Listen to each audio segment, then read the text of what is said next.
Yeah, well, that's just like your opinion, man.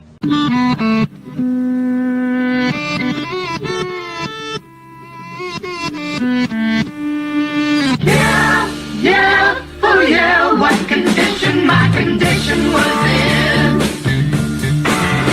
in. Alon, how did you feel the day after doing a 3-second chug of some hot sauce? I didn't feel good the day of, and the day after. I would say most of it subsided at about 2 a.m. at night. Oh, Yeah. So I woke up and yeah, I mean, yeah, you can imagine. I got you, and I appreciate your sacrifice for this podcast. A lot of people would consider me crazy with the hot sauce, but I would never do that. I mean, if it was tame, maybe if it was like Tapatio, but I don't think I could chug hot sauce these days. I think And I'm surprised you did. I think Frank's Red Original, which isn't like that hot, but I think that's the limit. That's the threshold where you can't take like a saucer of that and drink it. Yeah, I mean, you went nuts, my man. And I thought for a second there, and I think some people in the chat would agree with me. Rocco New Era is with us in the chat right now. I thought you were going to puke. I was Last close podcast. because When you went away for a little bit of time, I was like, did he just yak and didn't want to say anything? Which I would not put you on blast for that because no one wants to see a man throw up on a live stream. Well, someone might. I mean, there might be some page out there where people pay for that. I don't know. Yeah, you're probably right. You're probably right. We live in a strange world, Derek. That we do. Just your opinion, man. Alon to say, Derek Papa coming to you on a Sunday afternoon. I could already tell we have a better connection. Knock on wood.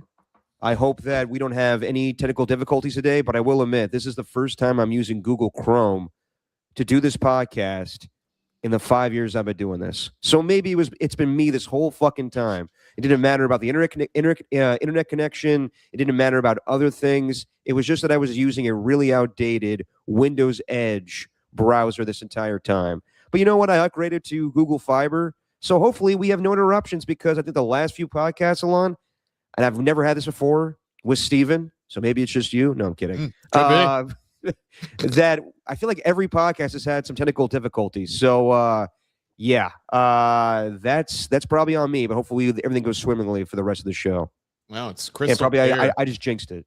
No, it's fine. Hey, you already said knock on wood if you're with me, so like that's already a good omen. We know how well that worked out. So I do have a question for you, Derek, because The old Gruden chant, yeah. we are going to get into the NBA here with what just happened. A lot of NBA, yes. But so I was at a party last night. It was a fun party. It was one of my friends. It was their 30th. It was prom themed, so that was really fun. So everybody dressed up. Yeah, everybody dressed up. Corsages and all. Yeah, everything, the whole night. And it was also masquerade as well. So we all had our little masks too. Yeah. So a little eyes wide shut. No, I'm kidding. Yeah. But there was this big, beautiful TV, like a 65-inch, 75-inch TV mounted on the wall at the party, not on. And the party started at 7. Yeah. And there was no game on. And that's fine. Look, it's a girl's birthday party, right? And a lot of the guys were not big sports fans, whatever. Okay. But what is the feeling on, hey, there's a big sports game? Yeah. Like I was at a wedding a couple of years ago for a good buddy of mine, my friend Connor. And me and my friend Ian were there, and we're just like, oh shit, there's the Texas game was on. I think it was Texas and Georgia. And I'm like, this was last year. And I'm just like, how are we going to watch this? So we're watching this on cell phones. Like I felt that was appropriate, but what is your opinion on having a TV and not having at least some type of game on? This is a great question. And people in the chat, Rocco New Era or Danny Golding TV, feel free to chime in because this is a fantastic dilemma where I've been this guy my entire life where I plan my life around sporting events. Mm-hmm. So, last night after going to KC, we could go. I had a chill night. I just watched the game in the crib. But if I was going to somebody's party, I would ask ahead of time, are you going to have Spurs Thunder on the TV? And if they say no, then I'm like, ugh, do I want to go? But then again, like, I'm gonna go to if it's a party I really want to go to. Like I'm at that point in my life now at 35 years old where if I don't want to go to something, I just won't go. And if I'm not trying to hurt people's feelings, I come up with excuses. But if I know the people won't be butthurt about it, then I just say, hey, I'm not gonna show up to this. Yeah. But that's a tough dilemma. If I were you, I'd have been like, hey, do you mind if we put the game on? And I've always been that dude. Like if you go to a bar, not necessarily a sports bar, but if there's a big sporting event going on, can you ask one of the bartenders to turn on the event that everybody wants to watch? Like for years in the Bay Area, if the Warriors were playing a playoff game, every bar, every restaurant would have it on. And if you didn't have it on, I'd be like, what's going on here? And I remember I think I was at Danville Brewing, where me and my little brother were watching game 3 or 4 of the 2019 NBA Finals. This is the game where DeMarcus Cousins had to come in. And everybody was watching it. It was on TV, but they didn't have the sound on. And I'm always that guy that asks people, can you turn the sound on? It's a famous thing that our guy, Alexander Scott, would always say at the Oakland Greek Festival. I was like, hey, come on, turn the sound on. Take music off. What the hell are we doing here? I was at the brewery and I asked the bartender, hey, everybody here is watching the game. Do you mind if we cut the music off and play the sound on the TV? And he goes, well, what about the people that don't want to watch the game? And I'm like, I hear you, man. It's your establishment, but literally everybody here wants to watch this game. Like I wasn't exaggerating. And he was like, fine, put off by it. But I was like, what the fuck? So yeah. Alon, good on you to not be the guy that kind of pushes for a TV to be turned on, but I would definitely be that guy. I kept staring at it and I kept thinking in my head, I was like, should I ask? And I went, no, I'm not going to do this. I have the game on delay. I'll just go watch it when I get home. And that wasn't a big deal, but I was just like thinking in my head, I'm like, why do and I know I sound like such an asshole talking about this because like no, not at all.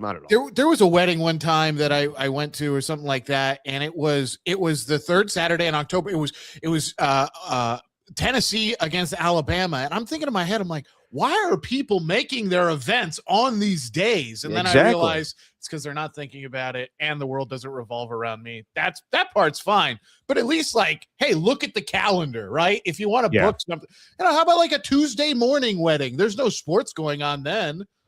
Yeah, but no one wants to do a good old Tuesday morning wedding. But yeah, I always think that way. And maybe as I get older, I'll stop being so selfish in my life. But anytime someone like plans a big life event around a big sporting event, I'm like, did you not think about me? Yeah. Did you not think about me and what I want to watch? So I'll grow up someday. But that's a fantastic dilemma. So you had to watch the game last night or this morning? I watched I watched the first half last night and then the second half this morning. Beautiful. Okay, let's talk about that. I did, and I stayed away from most of the spoilers until about 11-ish p.m. And then I was just like, all right, I'm going to see who won the game. And then, yeah. Well, good on you, and for you not to get this game spoiled. That's incredible because it was a fantastic game. It wasn't the same as game one. Obviously, that was double overtime, an amazing performance by Wembanyama, an unbelievable shot. But this was close. A Game 7 victory goes to the San Antonio Spurs, and it's 19. We're going to have an NBA Finals. We're going to party like it's 1999. The last time the Knicks were in the NBA Finals, it was this matchup between the Spurs and the Knicks, and it brings me back to the nostalgia of that summer. Me and my dad traveling more the Midwest, and I remember my father was doing A's games, and all the games were the national broadcast on NBC for the Spurs. So after every A's game, we would go watch the Spurs and Knicks back in 1999. And it brings back good memories, but also I think I'm excited for this finals. I love this matchup between the Spurs and Knicks. But before we get to all of that, last night's game, unbelievable. Spurs win 111-103 over the Thunder, and this was the first time where I really noticed that the Spurs are a complete team. And the Thunder, they've been that team for a good deal of time now. It's not all just SGA. But last night it was a one-man show where he had to score, what was the final, 35 points. Yeah. And I believe only one other starter, Carson Wallace, was the only other starter with double digits. And they missed Jalen Williams and AJ Mitchell. So injuries were there, but I'm not going to make excuses for the Thunder.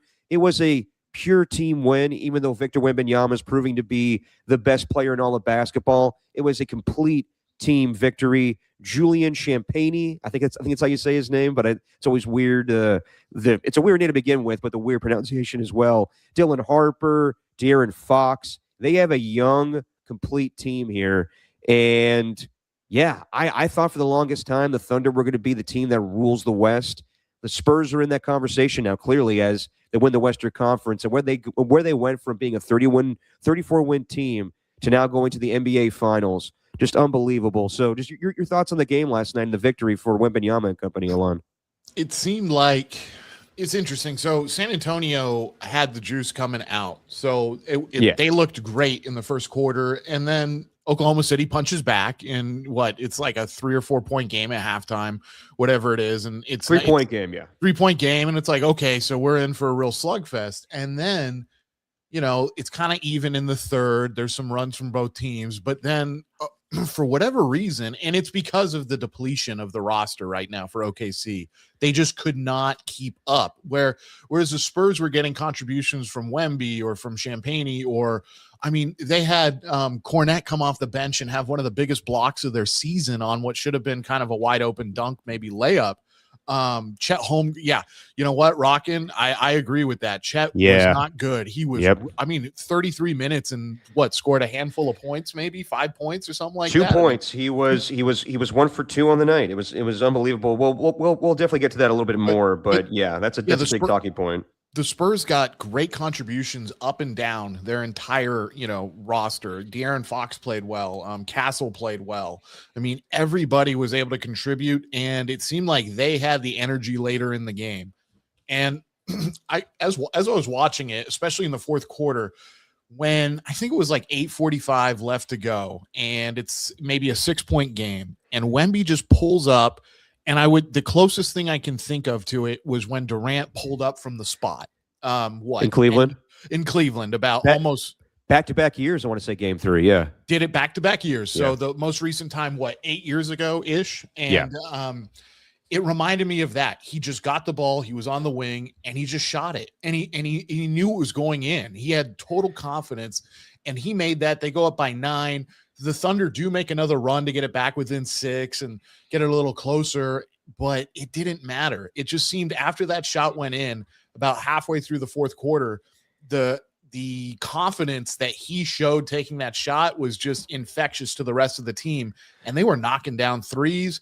But the other bigger thing, Derek, they were crashing the hell out of the boards. Yeah. OKC could not keep them off the offensive boards in the fourth quarter. So that's what I thought the secret sauce was for San Antonio.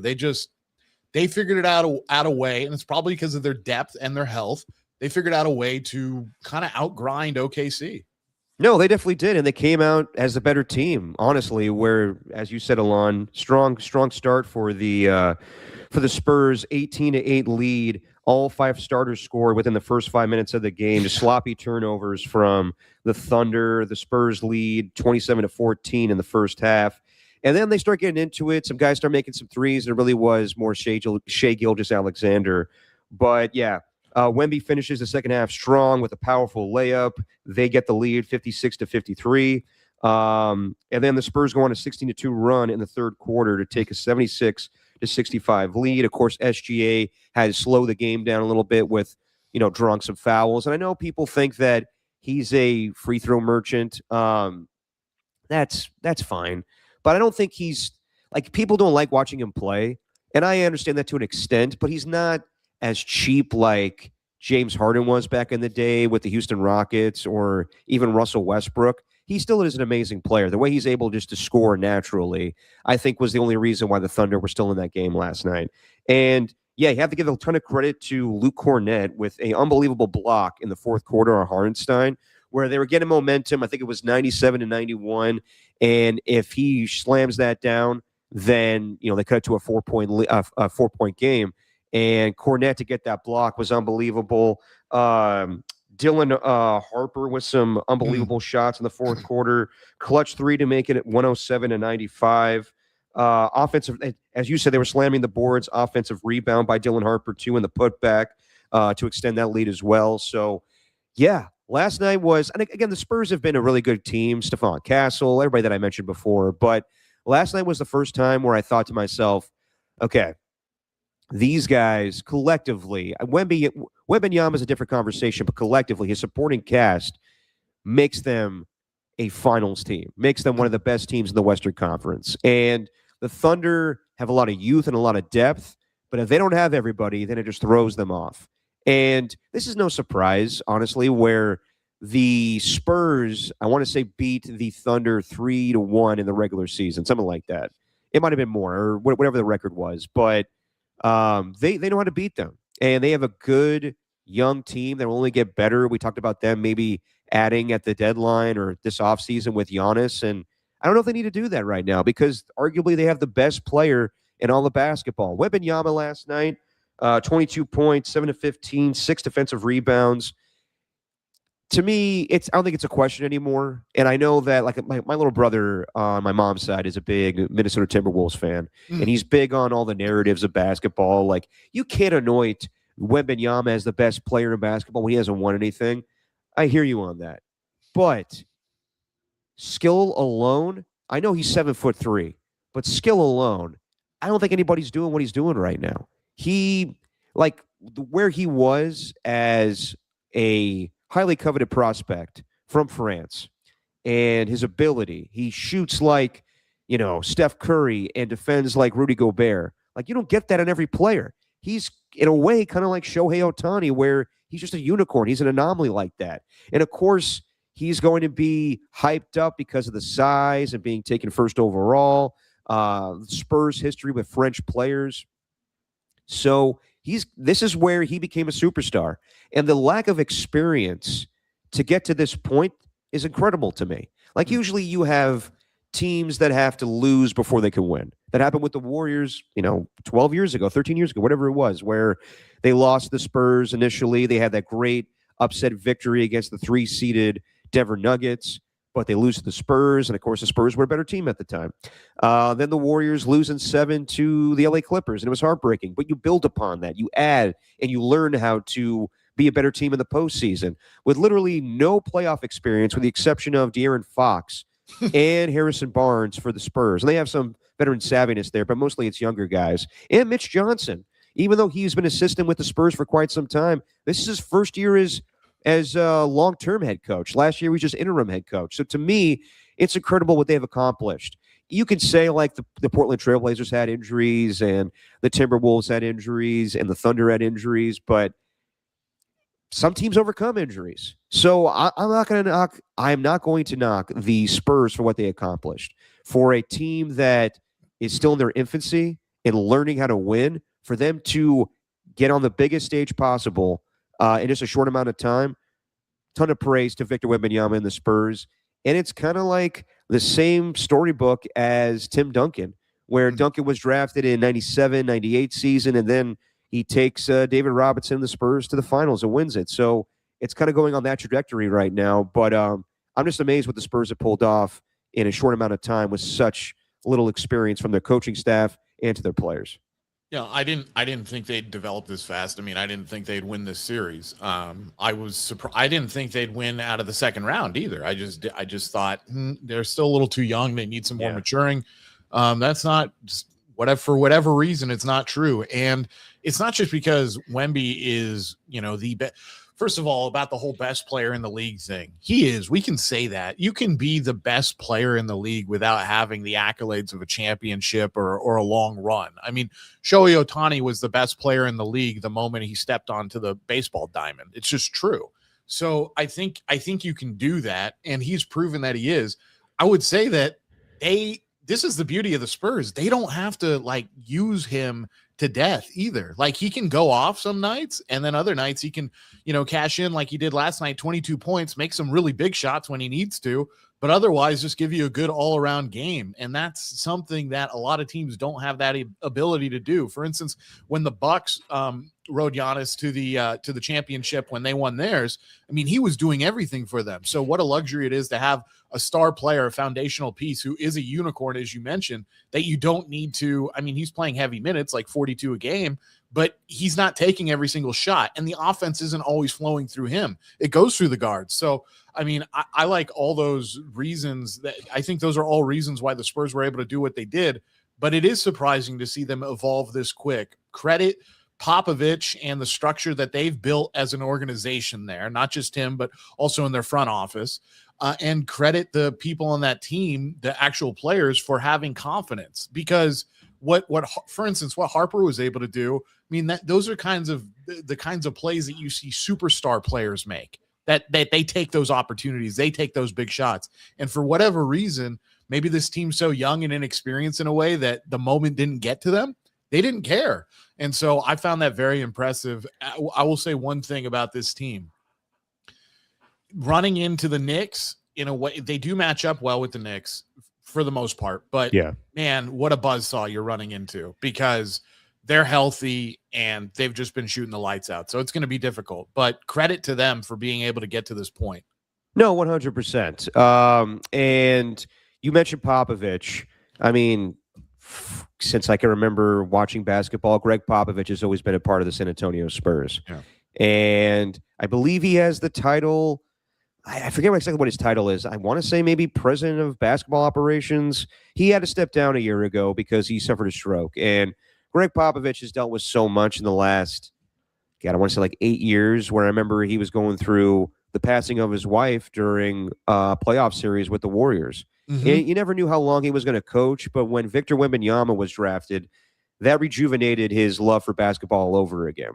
But yeah, going back to his days with the Spurs, where he was, this team was dominant and winning championships in '99 and in 2003. I mean, I have a little soft spot for the Spurs because my father actually did their games in the late '90s, and he saw that whole development of Tim Duncan, and it was awesome. We had a little house in San Antonio, and I went to a few games, and it was awesome. It was awesome. So, and I'll have I ever told you the story, Alon, where I met David Robinson? No, because okay. I did know your dad called games, because I was actually going to ask you earlier, how far removed was 1999 from when he was calling games? Because did he call games in '97? He was their broadcaster, I think, from '97 to 2000. To 2000. So he saw that run. Yeah, no, he was there, and he got a ring with the Spurs for that championship in '99.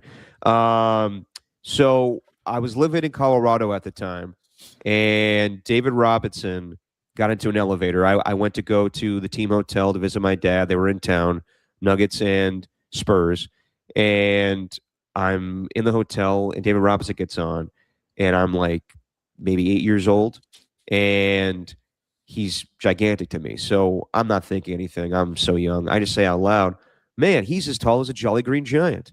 And my dad just gave me just death stares, just being like, oh my God, I can't believe you just said that. And David Robinson just gave me kind of a look, like a smirk, like, all right, little kid, whatever. So then my dad goes, I cannot believe you just said that. I cannot believe you just embarrassed me like that. You're going to have to apologize to him after the game. So I did. I went to the locker room, and little 8-year-old Derek Papa, or however old I was, goes up to David Robinson and says, I want to apologize for what I just said to you in the elevator before the game. And he said, it takes a real man to apologize, so thank you for that. And then I remember Tim Duncan and Avery Johnson spraying me with deodorant because I was in the locker room, and they were like, get out of here, kid. But yeah, dude, I have fond memories of my dad being the play-by-play guy for the Spurs. And that was short-lived, but I always, the Warriors were terrible. So they were kind of like my side team. I rooted them on when they beat the Nets in the 2003 finals. 2005 was epic, where they went 7 games with the Detroit Pistons, where they were fresh off their NBA finals. So always had a soft spot for the Spurs. And it's just weird that Popovich hasn't, been the head coach. And they dealt with a lot last year. Popovich having to step down, I think, early in November when the season started, or maybe it was December. But he had to step down, and he didn't. And it was announced he's not coming back. Wembanyama missed the rest of the season post All-Star break with a blood clot.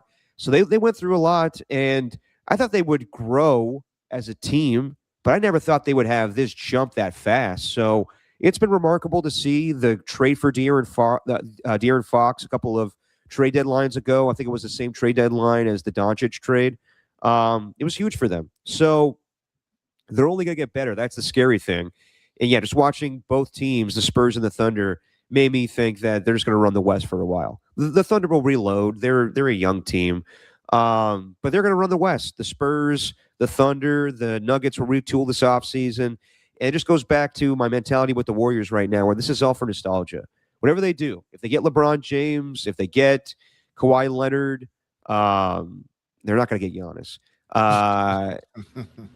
Even if they do all that stuff, it's just to compete with those teams, but not to beat those teams, really. So, yeah, dude, I don't think it's a conversation anymore. Wembanyama is the best, and you saw the passion in him last night, post game, winning that, where he was crying, he was emotional with his teammates, and you heard him at the podium. I don't know if you saw the post game, Milan, where he was just like, "This is my destiny. Like I was born to do this. Like."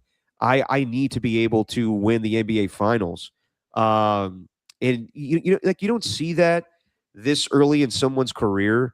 Like it's a different generation of younger athletes, but this is the first time where I saw a dude at his age, at 22 years old, just being so grateful for the moment, but also realizing that he's got way more to accomplish. And this is pretty telling to me. Wembanyama was coached by Popovich for the first 2 years of his career.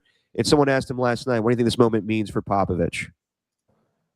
What do you think this means for Pop, and how important is it for you to have these moments for him?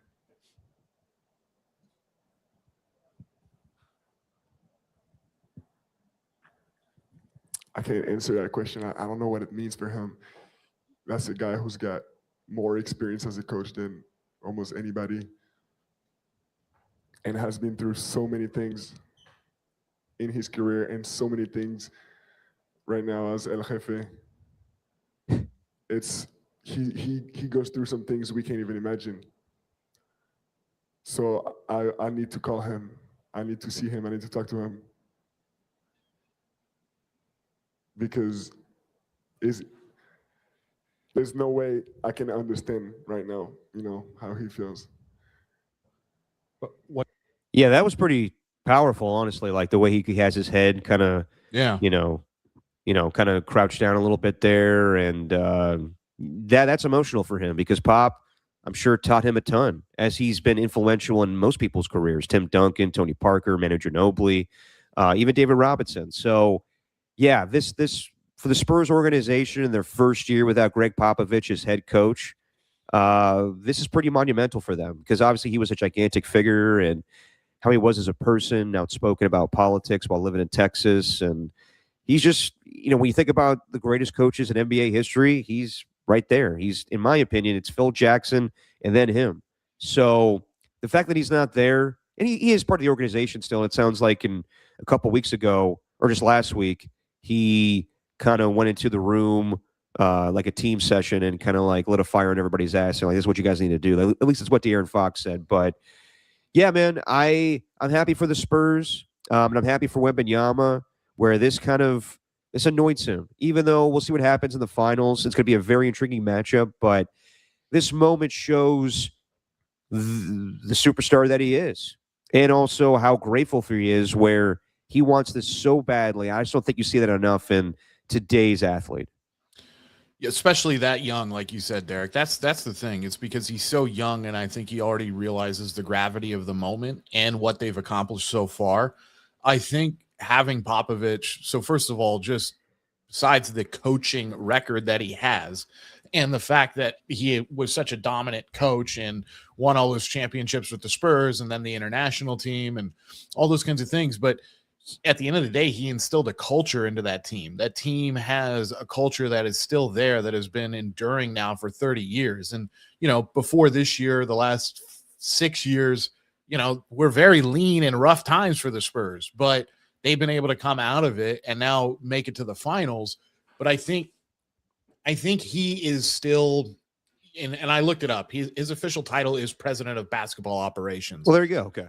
But whether he's there in the building every day or whether he's not, the fact that he is able to have the kind of cachet still, and he's one of the few even legendary coaches in the NBA who would be able to do this, go into a meeting room, not step on his own coach's toes, but still fire up the players that are on that team. That's incredible. I can think of one other guy right now who'd be able to do that, and be Pat Riley. But I mean, that's it.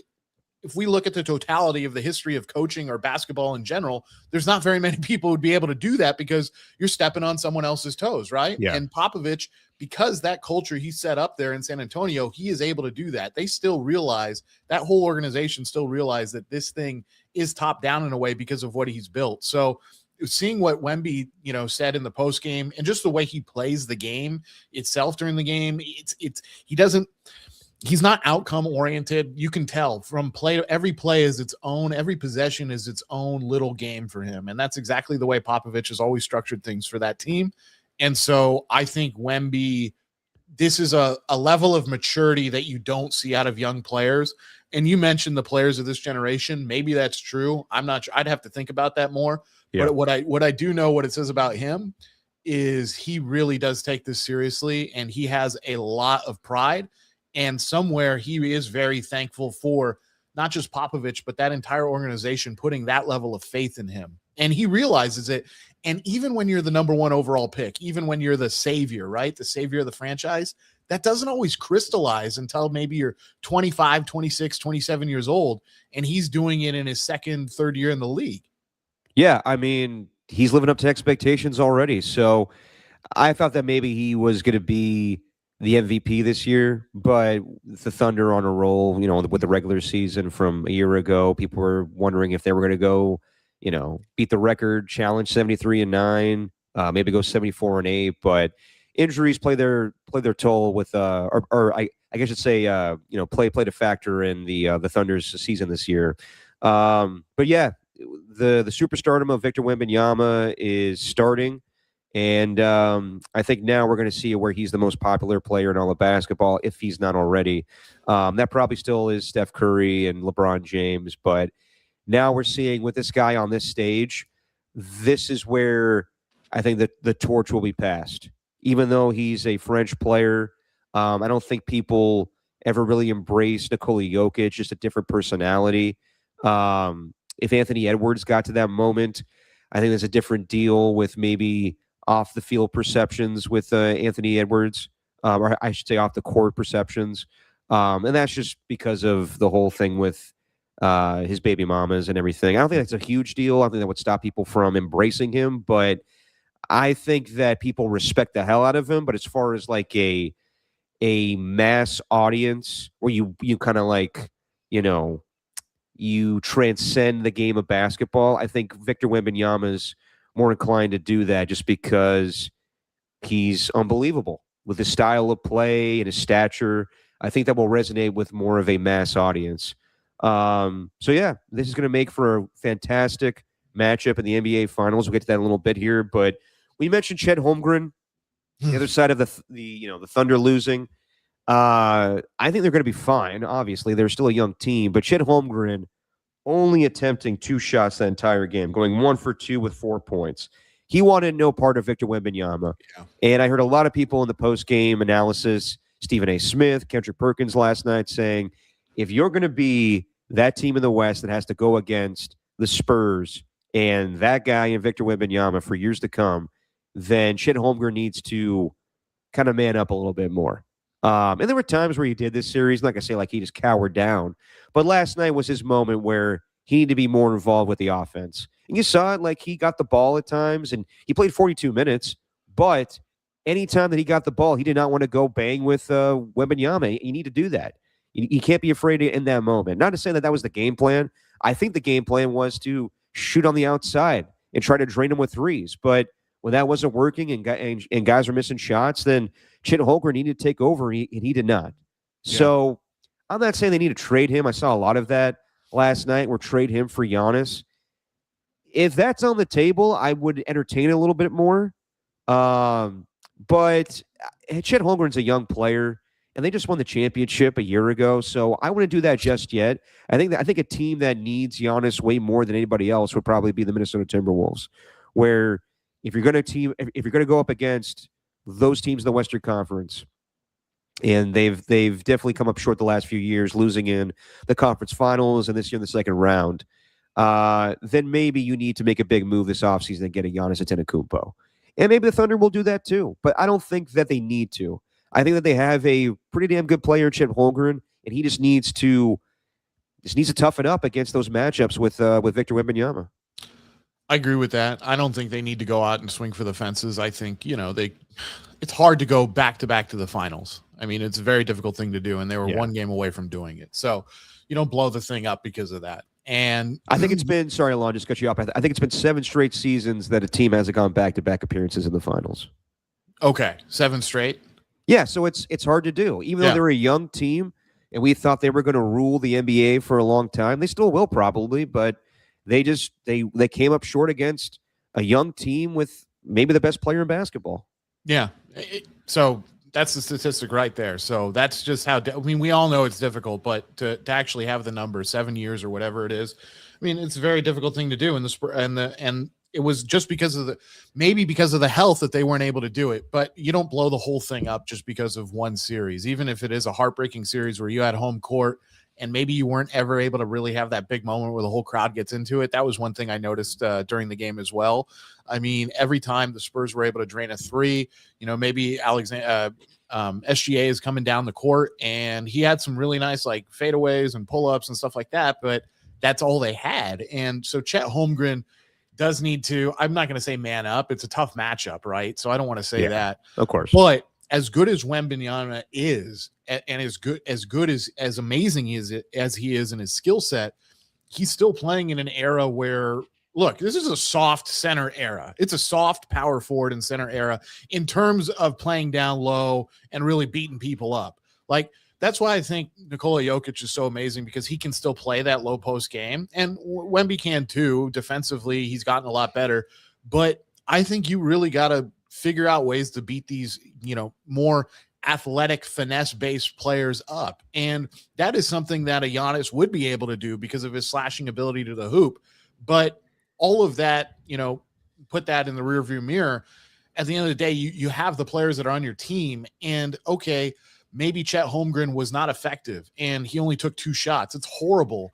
But there's other things you can do, Chet. There's other things you can do, because we saw Hartenstein and the way that he was mugging Wemby all series, or for most of the series, wasn't very effective in it last night. But I just feel like just because how great Wemby is, there are vulnerabilities there. A lot of them are physical vulnerabilities because of the style of basketball that's being played these days. I'm not saying you need an entire tactical reassessment of what you're doing, but you're not going to beat him skill for skill. So what do you have to do? You have to beat the shit out of him every time, every opportunity you have. You have to beat him up. And so whatever that means within the rules of the game, I'm not talking about throwing elbows and stuff like that, but within the rules of the game, you have to play him hard. And if you don't, you're going to have what happened last night, and other friends are going to join in. And it's not just going to be Wemby. It's going to be Harper and all these other guys who jump in as well. So I don't think they need to blow the thing up or make some big, swing for the fences trade. But they do need to have a heart-to-heart with their players and go, why did we lose on physical toughness when that should be one of our strengths here? That should really be one of our strengths as the Thunder. We're a young team. We're a very athletic team. And we left some margins out there because we weren't willing to play the style of basketball that we were earlier in the series. That was my observation. No, I'm with you. And I think that in today's analysis of teams losing in a 7-game series, the automatic thing that people go to is, we'll trade away the player that was the weak link. Yeah. And I don't like that. Like, I remember back in the day when the Heat lost to the Spurs, it was, well, Chris Bosh isn't doing enough offensively, so get rid of him. There's a reason why you got to that point. Chris Bosh was a X factor in that. Obviously, Chet Holmgren's been an X factor with the Thunder for quite some time now. And I think that if we went back, in history and applied that to other players that had bad moments against certain teams, then guys would always be moving teams.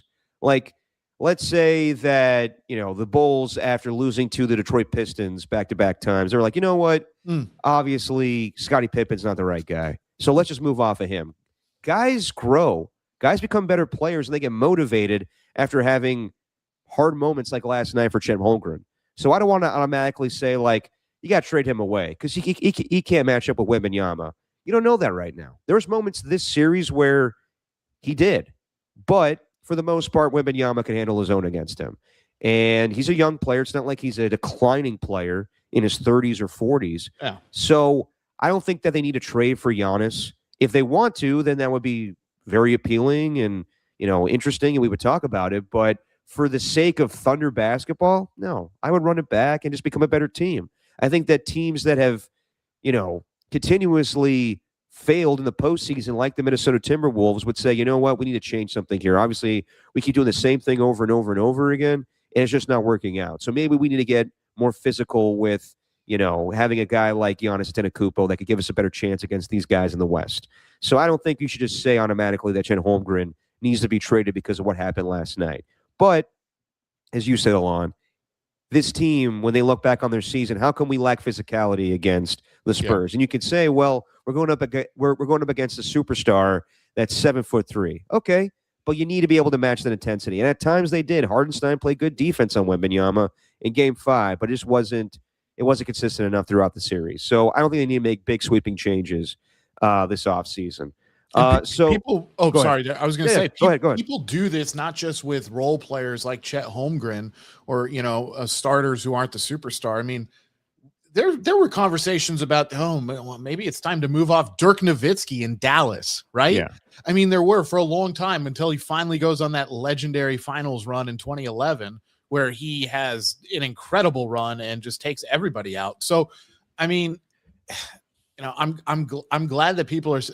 If you're an OKC person, you're thinking, how do we get better here? Well, getting rid of Chet Holmgren isn't going to fix anything immediately. Now, if you were able to get Giannis, I'm not going to pretend that that's not a massive upgrade. Of course it is, but that's not the reason that you lost the series. It's just not. The reason you lost the series is in my opinion, you didn't match intensity when you needed to. And you need to make timely shots. It was really SGA, and there was moments last night where they could have gotten closer in the game, and they just missed wide open threes. Mm-hmm. It really was like they had good looks. They were missing guys, obviously Jalen Williams and AJ Mitchell. So if they have those guys, maybe it's a different story. Maybe it's more competitive last night. And it was a competitive game, but there was moments where the Spurs were just kicking their ass, and they gave them opportunities, and the Thunder just couldn't capitalize. So I think they can easily, like the Warriors made a gigantic move 10 years ago, getting Kevin Durant. But if they ran it back, they probably would have been there again. Would they have beat the Cleveland Cavaliers once again? I don't know. Probably not. That was the move that put them over the edge. But when you have a young team that's ascending as the Thunder are, you don't need to make huge drastic moves. Like last night, SGA was asked, are you going to go to the front office this offseason and demand certain things? And he's like, I'm going to let Sam Presti, the best GM in all the sports, do his thing. So they're not worried. It's just, it wasn't their year. It wasn't their year. The Spurs were a better team this year. So as far as the matchup with the New York Knicks and the San Antonio Spurs, I think this is the first NBA Finals where I'm not confident who the better team is. And I would assume the Spurs will probably be the favorite. I haven't looked at the Vegas line yet, Alon. But this is the first time, I'm trying to think in years past, where I always thought the edge went to a certain team. This time, I think they're pretty even. Where Wembanyama's obviously the best player on the court, but the Knicks might be the better team, the more experienced team.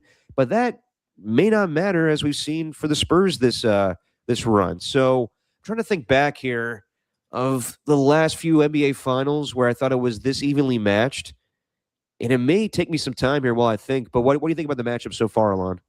I love the matchup, and the Knicks are dogs, slight underdogs. Like in Game 1, I think that I just looked it up. They're plus 4.5. So I mean, they are underdogs for the entire series. I think the Spurs opened up as minus 220 to win the series, but I don't know. Like I actually think the Knicks. Look, this is a great opportunity for them. They've made it this far. Yeah, I really like what they have going against the Spurs. I really I don't think the Spurs can contend with Karl Anthony Towns and what he can do with the ball and just what he does for the Knicks. And he doesn't always need to have the ball with him. But I really think if they decide to put Victor on him, which that matchup is going to happen, I think that is something that you have to almost weigh offensively when Cat has the ball. I think you have to give the nod to him. As great as Victor is defensively, I think there are things that Karl-Anthony Towns can do to make life frustrating for Victor on the other side. And that's something that we didn't really see in this series for the Spurs. I mean, even though it went 7 games, he's not having to give his entire heart and soul for on-ball defense. And he really will in this series, because there's going to be times where he's going up against another great player at that similar position. I mean, he's a great help defender too, but he can't just focus on that this series. So I actually think the Knicks have a lot of good traits. I think Anunoby could be a very big player in this. Obviously, Brunson is going to be huge, but I lean Knicks, even though they are the underdog. Yeah, so I'll say this is the most even matchup in an NBA Finals since 2021 between the Suns and Bucks, where I don't think there was a clear-cut favored in that series, where both teams didn't have a ton of experience, prior to their runs. Obviously, both were in the postseason before. The Suns just made it's kind of like the Spurs right now, where they just made a unbelievable run the first time they made the postseason. But that was the first time that Giannis made the finals. Obviously, the first time the Suns did as well. It's kind of similar, where the Bucks came up short in years past. They lost to the Raptors in the Eastern Conference Finals. A couple years before, they got, I want to say, swept by the Heat in the bubble. And then they were able to finally exercise their demons and get to the finals and beat the Suns when they were down, I think, 0-2 in that series. So to me, this is kind of similar to that. And I love it. And like I said, it brings me back to 1999. Mike Brown's association with both teams, being an assistant coach with Greg Popovich for years, being a part of, I want to say, that second championship in 2003. This is a very interesting matchup where a lot of people, I was listening to Ryan Russillo talk about it on the Green Line podcast with Chris Long, where the Spurs are the better team. And you kind of have to look at the Knicks with the conference they came out of. Was it kind of weak competition? But to me, not really. And they dominated every game they played, every series really, where the Sixers upset the Celtics and they swept them. The Cavaliers were, not, obviously they didn't look like the team that we saw a year ago that won 64 games in the Eastern Conference Finals this year. And Kenny Atkinson had that ridiculous quote, but pretty impressive to dominate them in the way that they did. So, and to come back, they were down by 22 in the fourth quarter and won that game 1 and never looked back. Yeah, I would say the Knicks could easily win this series. And I'm with you, Alon, where they may have more offensive firepower in Jalen Brunson and the three-point shooting. Everybody on that floor can shoot threes. Same thing with the Spurs, but they kind of slow you down a little bit more with their defense. So it's going to be a very interesting matchup. So also, let's just pick it here. So you're leaning Knicks, Alon? Yeah, I'm gonna go Knicks in 6. I think it makes sense, and it's not just because it rhymes. I really do think the Knicks. Look, if they don't get it this year against this opponent, I mean, imagine if they get back to it next year and they end up playing a very healthy OKC. That's going to be tough. If they end up playing a more experienced San Antonio, that's very tough. If they play a healthy Denver Nuggets, that's going to be, I mean, that'll be a fun matchup, but I would take the Denver Nuggets as well. So I think this, not that they should be thinking about this, but this is really their opportunity here, and they have to be able to capitalize. And I think the stage is set for them to capitalize, because I think the matchups, I'm not saying they dominate all of them, but there's not really any matchups that they are very deficient in against the Spurs team. Yeah, I mean, I would say the Knicks have more of the three-point shooting with Brunson and company. The matchup between Karl-Anthony Towns and Wembanyama will be ridiculous. Just can Brunson stay on the outside? And if he has to go inside against Wembanyama, he's going to get smacked down. I hate to go the same pick, but I am thinking Knicks in 6 as well, Alon. Even though I don't see this as like, this is an opportunity for the Knicks where I think the Spurs are really a formidable foe here, and yeah. Even though they're young and they're new at this, I think they definitely can win this series. And last night you were texting me saying like you may change your opinion now, but initially you thought the Knicks would smoke them in this series. I just did. Because that was my snap reaction. Just because of the offensive firepower for them. Yeah, I mean, just because of the way the Knicks have been playing offensively, it's very hard to pick against them. Yeah. It's a tough rhythm to stay in, but they've done it now for almost. I mean, and I wonder about the layoff. I wonder about the layoff for them. They haven't played. They haven't played since last Monday, Memorial Day. So they'll be off for 10 days before they play that first game 1 on Wednesday. And by the way, really weird that the NBA Finals have changed the schedule. I know the Stanley Cup Finals start on Tuesday, so that's Tuesday, Thursday, and goes every other day. My whole entire life, and same to you, Alon, where the NBA Finals always started the first Thursday in June. Now they're doing it a day earlier on Wednesday. Kind of weird to me, but whatever. I've always been used to that first couple of games, game 1 Thursday, game 2 Sunday, and it's going to be game 1 Wednesday, game 2 Friday, which people don't watch TV on Friday night, but whatever. And my guy, Danny Dunn in the chat here, I don't speak French, Wembanyama. The reaction from the Knicks fans is going to be unbelievable when it comes to this matchup. Yeah, I think it's going to be Knicks in 6. If I had to say right now, I'll say Knicks in 6. And that's the same pick as you, so we got to think of something different, Alon. How about maybe we go Finals MVP? All right, Finals MVP. Who you got? Jalen Brunson would be the smart pick, but I'm gonna pick Karl Anthony Towns. I think he's gonna have to find. I was thinking the same thing. I think we'll have to figure something out.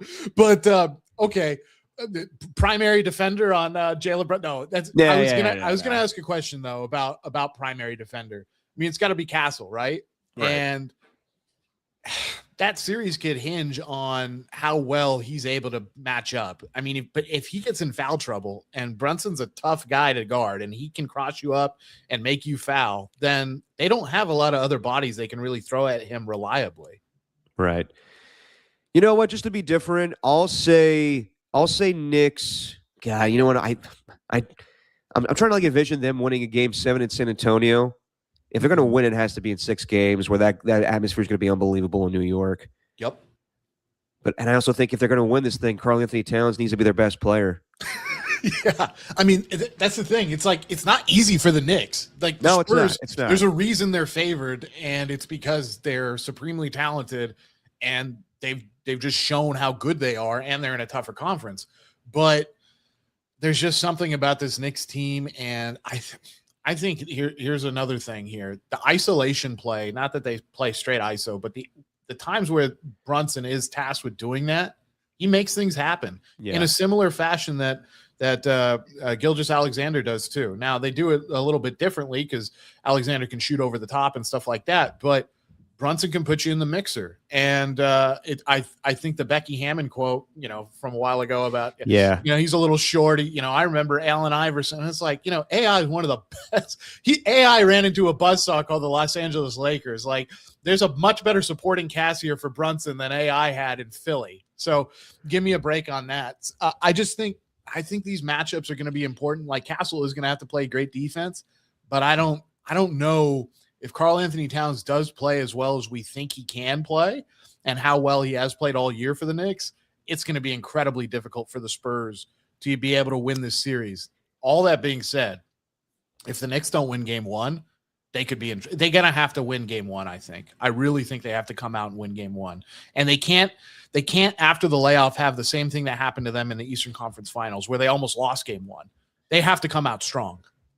They do. And I think that the Knicks are capable of stealing a game in San Antonio, the first two games. Yeah, I hate to be chalky. I'm trying to think of a way we could do it where we're not doing the same exact thing, but yeah, gun to my head, I'm gonna say Knicks in 6 and Karl Anthony Towns is your MVP. We can, you know what we can do, Derek? The way we do for NFL games, we'll just pick against the spread every game, every time we're on, or something. We can figure it out. That's a lot, though. That's a ton. Yeah. Yeah. Let me think about it. Let me think of a way we could do this. But All right. yeah, I'm thinking the same thing as you, man. Knicks in 6. Karl Anthony Towns is your MVP. I'm trying to think if there's anything else that would determine something that would determine the series that we can bet on here. I'll think about it more. How many but bang calls does Mike Breen have? Yeah, well, dude, Mike Breen. That's another thing here. Love Mike Breen. This is going to be tough for him to not be a fan of the Knicks during these broadcasts because he grew up a Knicks fan. Filled in for Marv Albert after being the voice of the Knicks for quite some time, and he does the Knicks games. He also is the national broadcaster for ABC, so he is going to be kind of like when Joe Davis is calling the World Series for the Dodgers. He's going to have a little more emphasis when the Dodgers have a big play or when the Knicks have a big play, I should say. Yeah. I'm rooting. That's another reason I'm rooting for the Knicks is I love Mike Breen and I'd like to see him be able to see it. Yeah, bang, bang. And he come on, think about all the great moments he's called for the Warriors too. So let's win this one for Mike. Yes, one for old Breen. So Alon, this one's for John. Sorry, yeah, the NFL films. Yeah, exactly. So Alon, you did a 3-second chug of some Frank's hot sauce last time, and I picked the Knicks in 5, and I said that the Thunder would win in 7. Got the team wrong, but got the series right. So Alon's got some Ruffled Chips, and I think he's got some ghost pepper hot sauce. I do. I have some Melinda's ghost pepper hot sauce. Melinda. Product of, look at her. She's great. Hard to see, but yeah, there you go. Beautiful. Product Beautiful of Columbia, imported through Irving, Texas. Old Irving. Yeah, older. Where the Cowboys play. So we're gonna put, I think a sufficient amount because this stuff is hot. So we're gonna put about, say that much on each chip. Okay. Yeah. And a little dab will do you. Yeah, and I picked Ruffles because. Wait, how many chips you doing? I'm doing 2. Oh, okay. Yeah. So. How's it so far? One. Oh, that's hot. Yeah. It is good though. All right. Well, there you go. Alana owed up to the bet there. Wait, you do another one? How many did you do? 3? Jesus. It is really good. Oh, Derek, that is really hot though. Okay. Just to let you know the ingredients here. Ghost I'm already starting to sweat. Ghost pepper mash. White vinegar. That's good.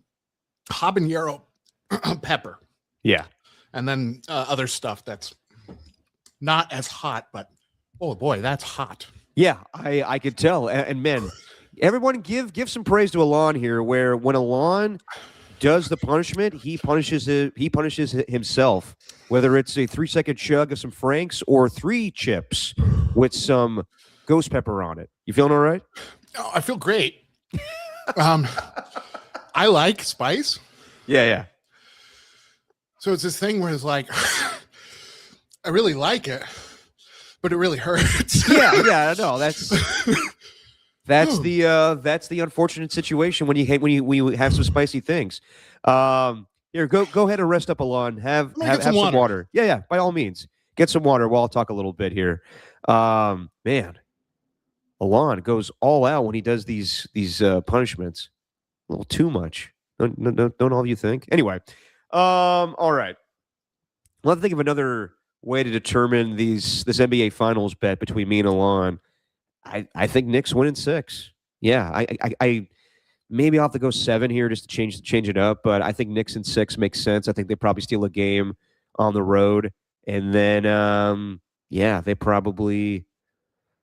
Yeah, I'm trying to talk myself into Spurs, but I really can't. Even though I stupidly said on the radio, I asked Marcus Thompson like a week ago, you see any chance the Spurs win the series? Because I don't. And then he was like, well, yeah, of course I do. Victor Wembanyama. But no one wanted to take the Spurs. Everyone took the Thunder just because they thought they would be the better team, the more experienced team. And I thought that as well. And turns out that experience doesn't matter all the time. So Danny Dunn in the chat here says, I need another Pat H and Derek bet. Well, Pat H, by all means. If you want to bet, let's do one. All right. So once Alon gets back, we'll talk about some NFL stuff. Because everyone knows the NFL goes crazy post June 1st, rock a new era. Starting tomorrow at 1 o'clock our time on the West Coast. Things will develop for A.J. Brown and the Eagles. We'll see if that trade actually happens. We've been talking about it for quite some time. The trade will happen. It's just a matter of when it will happen. There's some other stuff as well where Alvin Kamara's due some money this season, and they could release him. They could trade him, but he's a guy that's always said that he wants to stay with the Saints, and if he ever went to a different team, then he would just retire.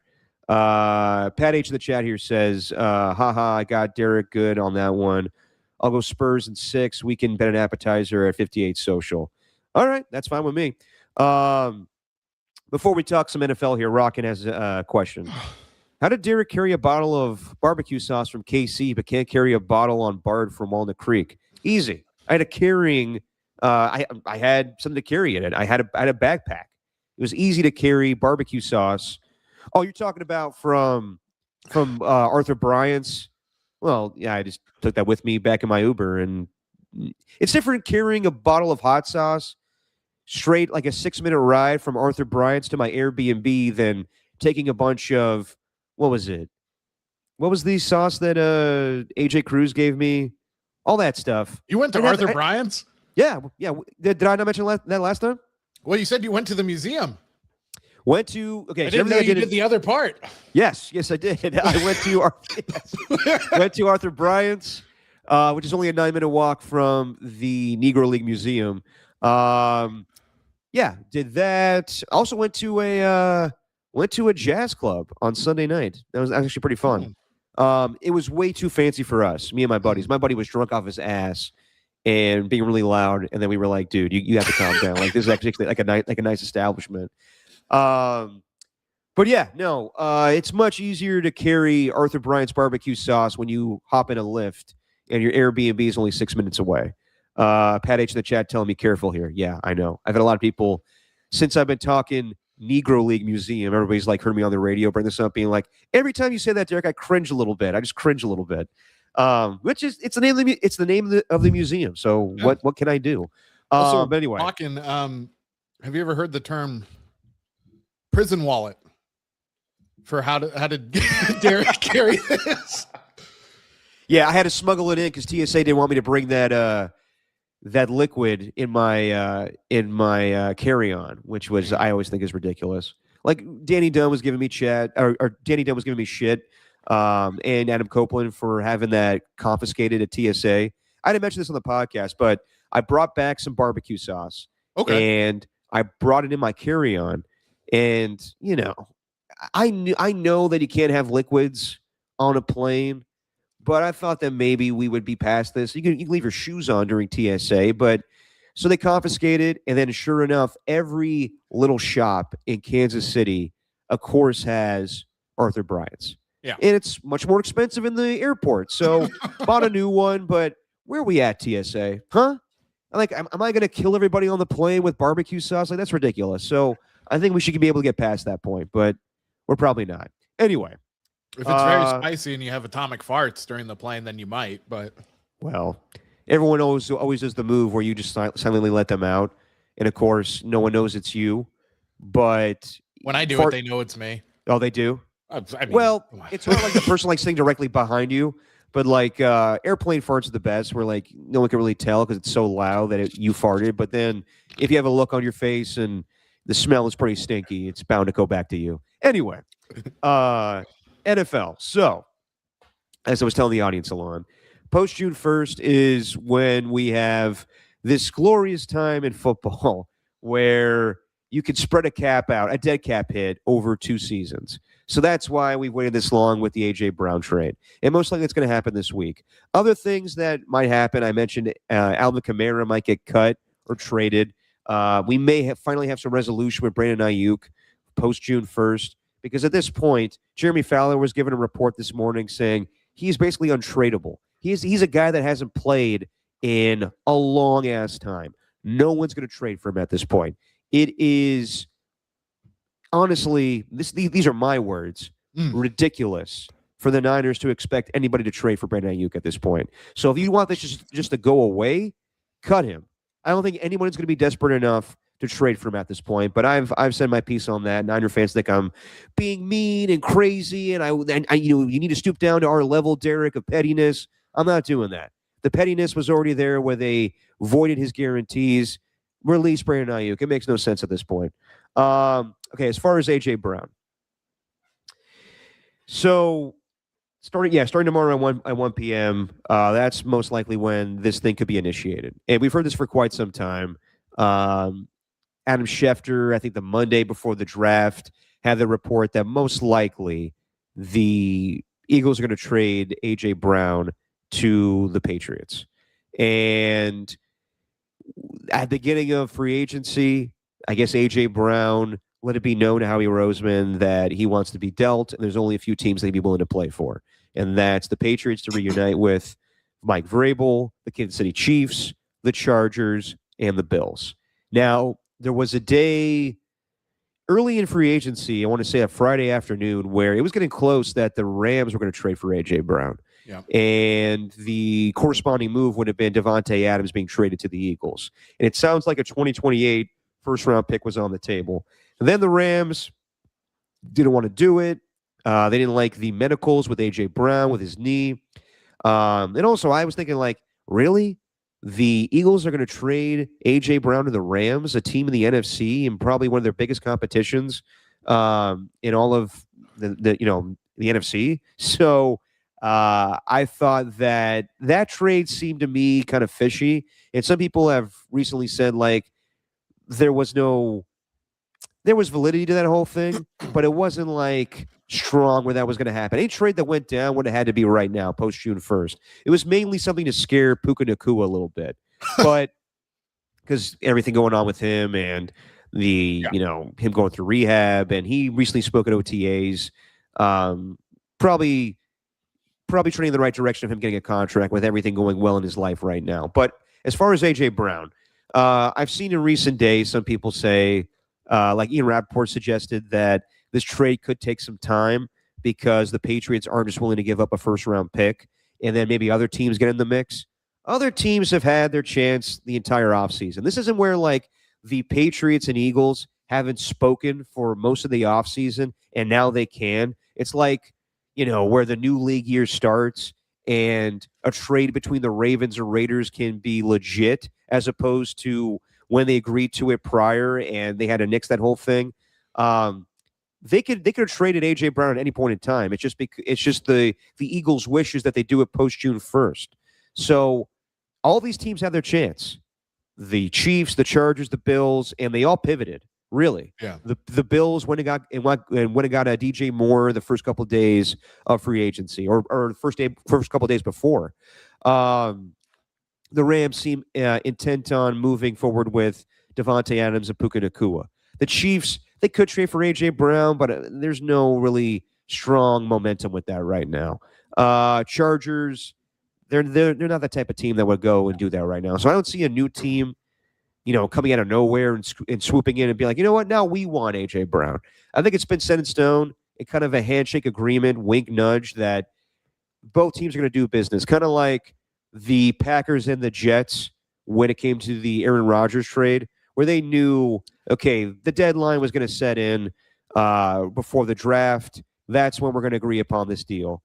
But the fact that the Eagles went and got Hollywood Brown and Dontavius Wicks, and they drafted Mekhi Lemon, and the fact that the Patriots didn't draft a wide receiver in the first 2 rounds is all the reason I need to know that this deal is going to happen between these two teams. And I haven't heard anything from Adam Schefter in the last few days, and I respect both Rappaport and Schefter. But if he's the one that was steering the ship initially, saying this deal is going to get done on June 1st or right after June 1st, then I don't think anything changes that right now. And Albert Breer, who's really tapped in, was on a local NBC show in Boston saying that from what he's heard, the framework of the trade is in place. It's just the particulars, the minor details, what draft compensation is going to be a part of this deal. But He suggests that this deal should get done, if not by tomorrow at 1 o'clock Pacific time, then maybe a couple days afterwards. But I fully intend that A.J. Brown will be traded to the Patriots within the next couple days here. It's either tomorrow as soon as the deadline expires. Well, the window opens up as soon as the window opens up, or it's Tuesday morning, and that's just because final little things are being hammered out.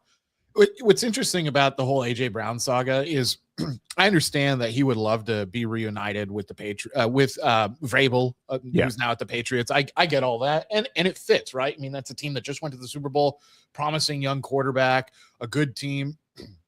I'm happy if he goes there because, in my mind, the best fit in terms of what it would actually look like on the field would be with the Kansas City Chiefs. And I understand why the Chiefs aren't willing to, go all out for AJ Brown. I get that because in a way they feel like they don't need it, but man, that would be so helpful for them. I mean, it really would. It would turn them into an offensive juggernaut again, I would think. But if there was another place he was going to go, all signs really do point towards him going to the Pats. I think for the Eagles, it's quite interesting because we've talked about it ad nauseum here for good reason. I mean, they're the most, and I forget who it was in the chat, months ago saying they're the most functional, dysfunctional team from an organizational standpoint, but they're so successful. I in a way, I really like what the Eagles have done. They've hitched their horse to the quarterback rather than the receiving room in a lot of ways. And they chose sides and they're living with that decision, and good for them. And I think they're going to be better for it too, as long as, this new offense works for them. But I'm curious to see kind of what they get back. I really am, because when you only have one realistic trade partner, right? Because it doesn't seem like the Chiefs are going to go after him, even though I'm so happy about that because God, that would be scary. And the Chargers, that does make sense in a way, but also I look at Harbaugh and the way they run that team too. And as an organization, they don't seem like the kind of organization who ever wants to be in that situation, giving up lots of assets for a player who basically ran himself out of town. Right. So I'm very curious to see what the compensation looks like on the back end. What whether it's a collection of picks, whether it's I'm like I said, I'm curious. I mean, are you getting a second rounder for him? I mean, because there's no other partner out there. So it's not like the Eagles can be like, hey, we really want, a big trade package for this guy. And the Pats can basically say, hey, take this or leave it. I mean, even though they're being nice to each other and doing business, it doesn't mean that you have to, bend over and give a deal that totally leaves you out to dry. And the Pats have probably been planning about this. Like you mentioned, they didn't draft a wide receiver, something that they need in the first 2 rounds. And there's plenty of wide receivers on the board. And guess what the Eagles did? They addressed that position with Mekhi Lemon. So, I mean, what are the Eagles going to get back? And the other question here is this the move that puts the Pats over the top? Because I don't think it is. Even though they do need wide receiver, I think what they really need to do is figure out how to protect Drake May. I agree. That offensive line was a problem in the Super Bowl. But as far as the impact A.J. Brown will have on the Patriots, that's a conversation we can have when actually this trade is finalized. Sure. I'm with you, Alon, where A.J. Brown would not be a good fit with the Chargers because Harbaugh is the type of guy that's like, we're going to spread the ball around. This whole move is being made because A.J. Brown doesn't give a damn about winning, really. Yeah, he wants the ball. He wants the ball, but while also simultaneously winning. He doesn't want to win and not get his catches, get his 5 for $125 and a touchdown. He wants more. And he said it all his time with the Eagles, even when they were winning the Super Bowl. He had a book on the sideline. He looked disinterested. It's where A.J. Brown knows the type of offense that can win a Super Bowl. And that includes him getting 10 catches and whatever his productivity is, being one of the best wide receivers in all of football. He thinks he could be like JSN on a consistent basis. And I would argue that he's not the type of player anymore. Yeah. But if that's what he wants, then he needs to go to the New England Patriots because he'll respect the coach. And of all these coaches, Mike Vrabel's the only guy that could tell him, shut up. Look, I made you in this league with Tennessee back in the day. So, and I'm saving you right now from this horrible situation you're in with the Philadelphia Eagles that go to the playoffs every single year. So Romeo Dobbs will get his catches. Kayshon Boutte, it sounds like he's going to be dealt too, and I'll bring him up for a situation that I'm thinking about with him in a little bit here. But he's the only guy that can tell A.J. Brown, stop complaining. Stop with this stuff on social media. So it'll work with that regard. But anywhere else he would go, the Bills, I feel like that would be detrimental as well, where that offense with Joe Brady is so different than where it was with Stephon Diggs, where he was mad he wasn't getting the ball. So that wouldn't work with him. Yeah, I think A.J. Brown in New England, we'll talk about it when it actually happens. But Sure. yeah, that makes sense where he would be the go-to guy. And again, Romeo Dobbs wouldn't, not that he's Devontae Smith by any means, but he's a solid number 2. So as far as the compensation, that's the question I have. What is he worth? And I saw today, John Clark posted this. This is a quote from Jason Lacafora saying, "I hear it's New England for J.J. Brown for 2028 first-round pick. He's a good football player, but that's a hell of a deal for Howie. It's going to get done. Howie is ready to put this behind him."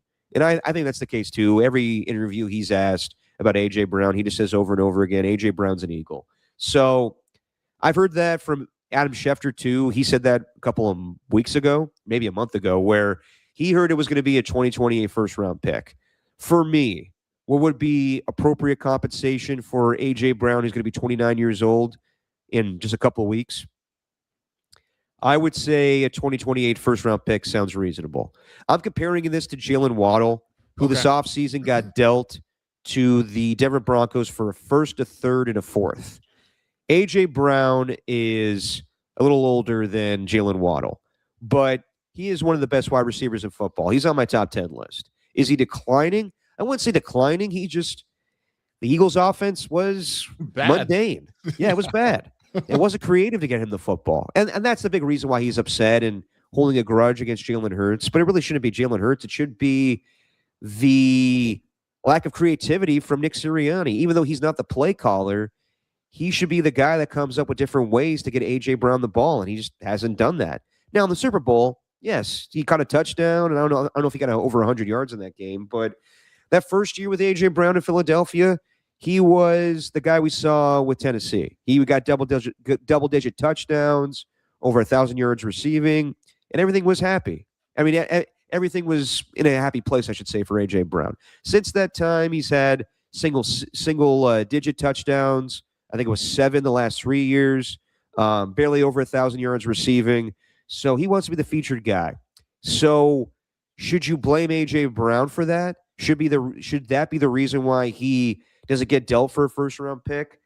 I think based on the potential and the past of the player, I think a first-round pick is reasonable. This is not like Randy Moss with the Raiders for 2 seasons where it looked like he fell off a cliff and the Patriots were able to pull a heist on the Raiders for a 4th-round pick.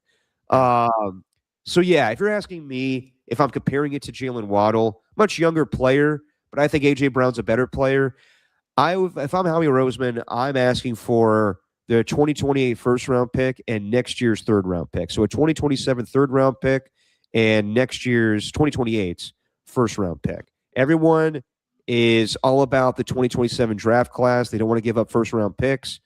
So if that's the case, if the Patriots are adamant that they're not coming off of that, then you ask for the following year's first-round pick. Yeah, and it's a steal for Roseman, in my opinion. But this is the kind of deal that the Niner fans have dreamed about getting for Ayuk for all this time now. It's like, Why can't we make this kind of trade where we get rid of a really good wide receiver who doesn't want to be here and get a 1st-round or even a 2nd-round pick? Look, if that's the compensation that ends up being doled out, then the Patriots are taking a massive swing, and I hope it works for them, because if it doesn't, it'll blow up in their – like, if this does not make them better in the way of being able to win a Super Bowl, that's a huge whiff. It's just a massive whiff, because they, like I said, the most important position of need for them is probably left tackle right now. But I think for the Eagles, if they're able to get that, I don't know how Howie Roseman does it. It seems like every deal he makes is always advantageous for his team. And other teams should be cautious about doing business with them. Not because you're not getting something good in return, but because it always seems to work out better in his favor.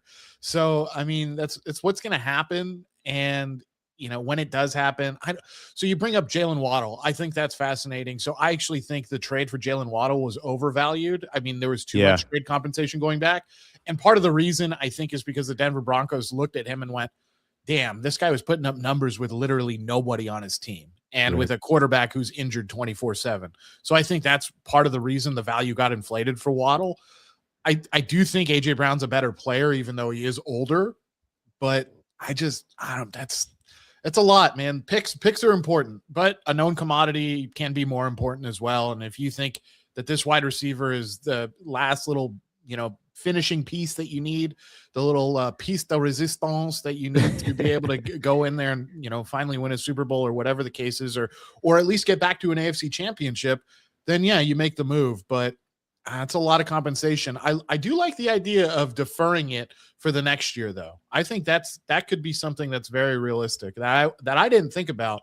And I wonder if the Eagles would entertain that kind of delayed gratification there, but they seem like a patient organization when it comes to that stuff. So probably wouldn't be a big issue.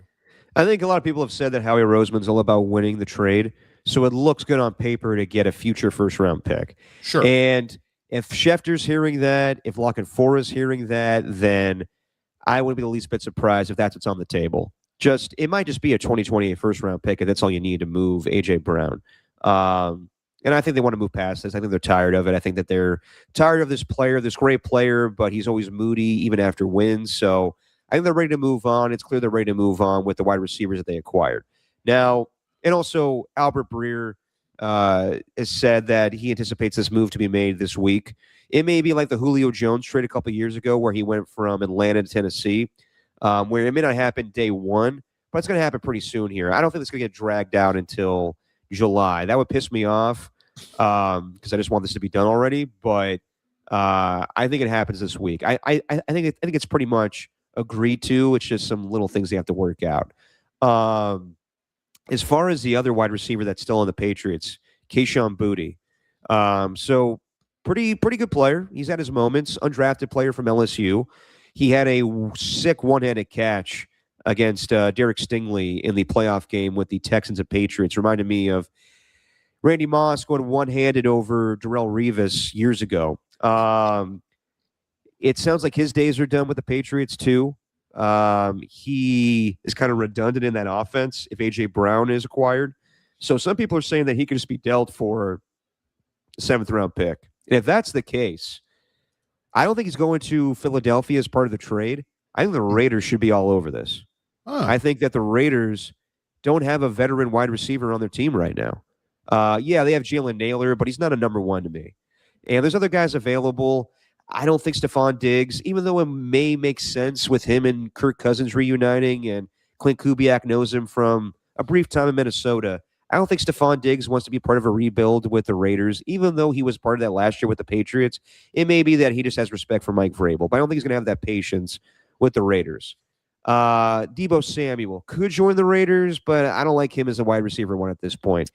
Kayshon Boutte's young enough. I don't know if he's a true wide receiver one, but he's just a guy that you can go to, a volume catcher where I don't know about Jack Bash.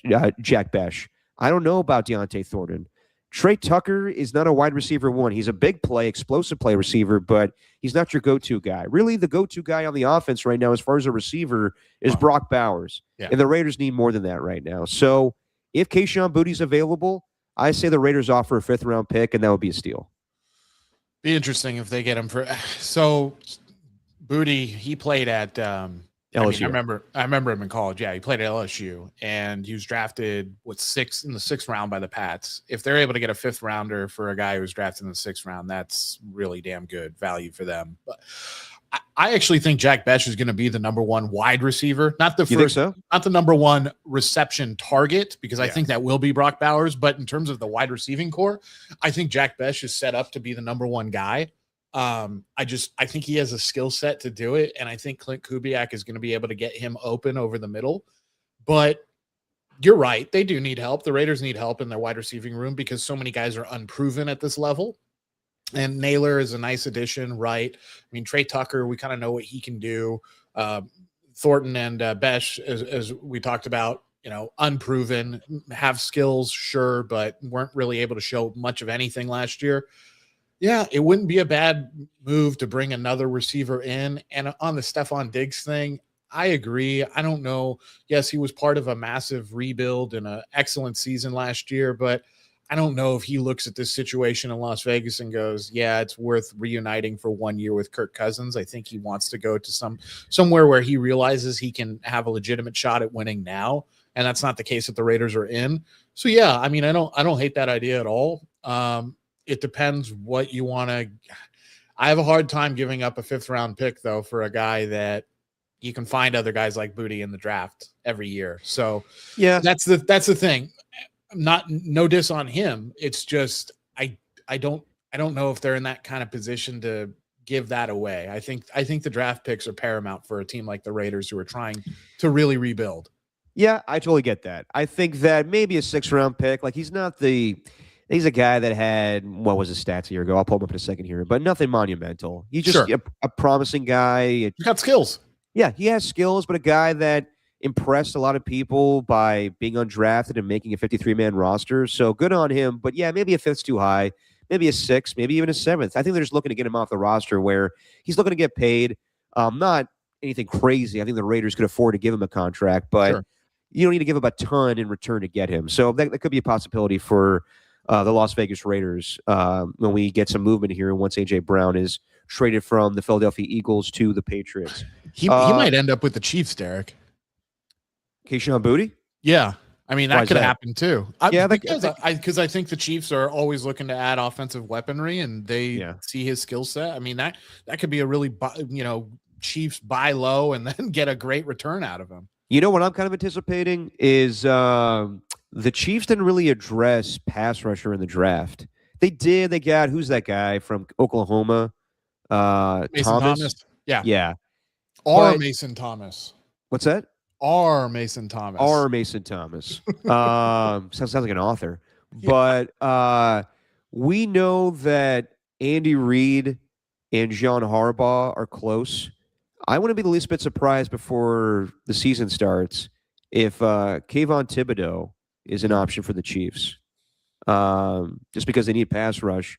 I don't know if they'd be willing to pay him because his contract's going to be up. But if there's, a surplus of pass rushers on their team right now, Arvell Reese, Brian Burns, Abdul Carter, and now Kayvon Thibodeau. It was close for him being dealt from the Saints from the Giants to the Saints, and then they pivoted to go with Trey Wilson with the Raiders.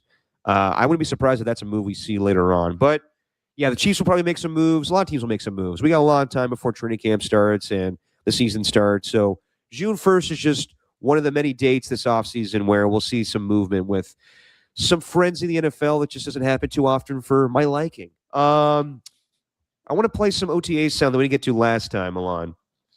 Can we play a little bit of Kyler Murray and J.J. McCarthy? This was something that was reacted to on social media with both guys having a QB competition per se, but I think a lot of people are anticipating that Kyler will win that job. So here's Kyler Murray and then J.J. McCarthy right after talking about their relationship as quarterbacks of the Vikings. Describe your relationship with JJ to this point. It's been great. Obviously, I know he's a younger guy, so any way I can help him. Obviously, I feel like I've played 7 years now, going on 8. So I'm considered a veteran, even though I don't see myself as that. Give him any knowledge that he needs. Again, we're both competitors, and I know we both want what's best for the team. Receptive to hearing criticism?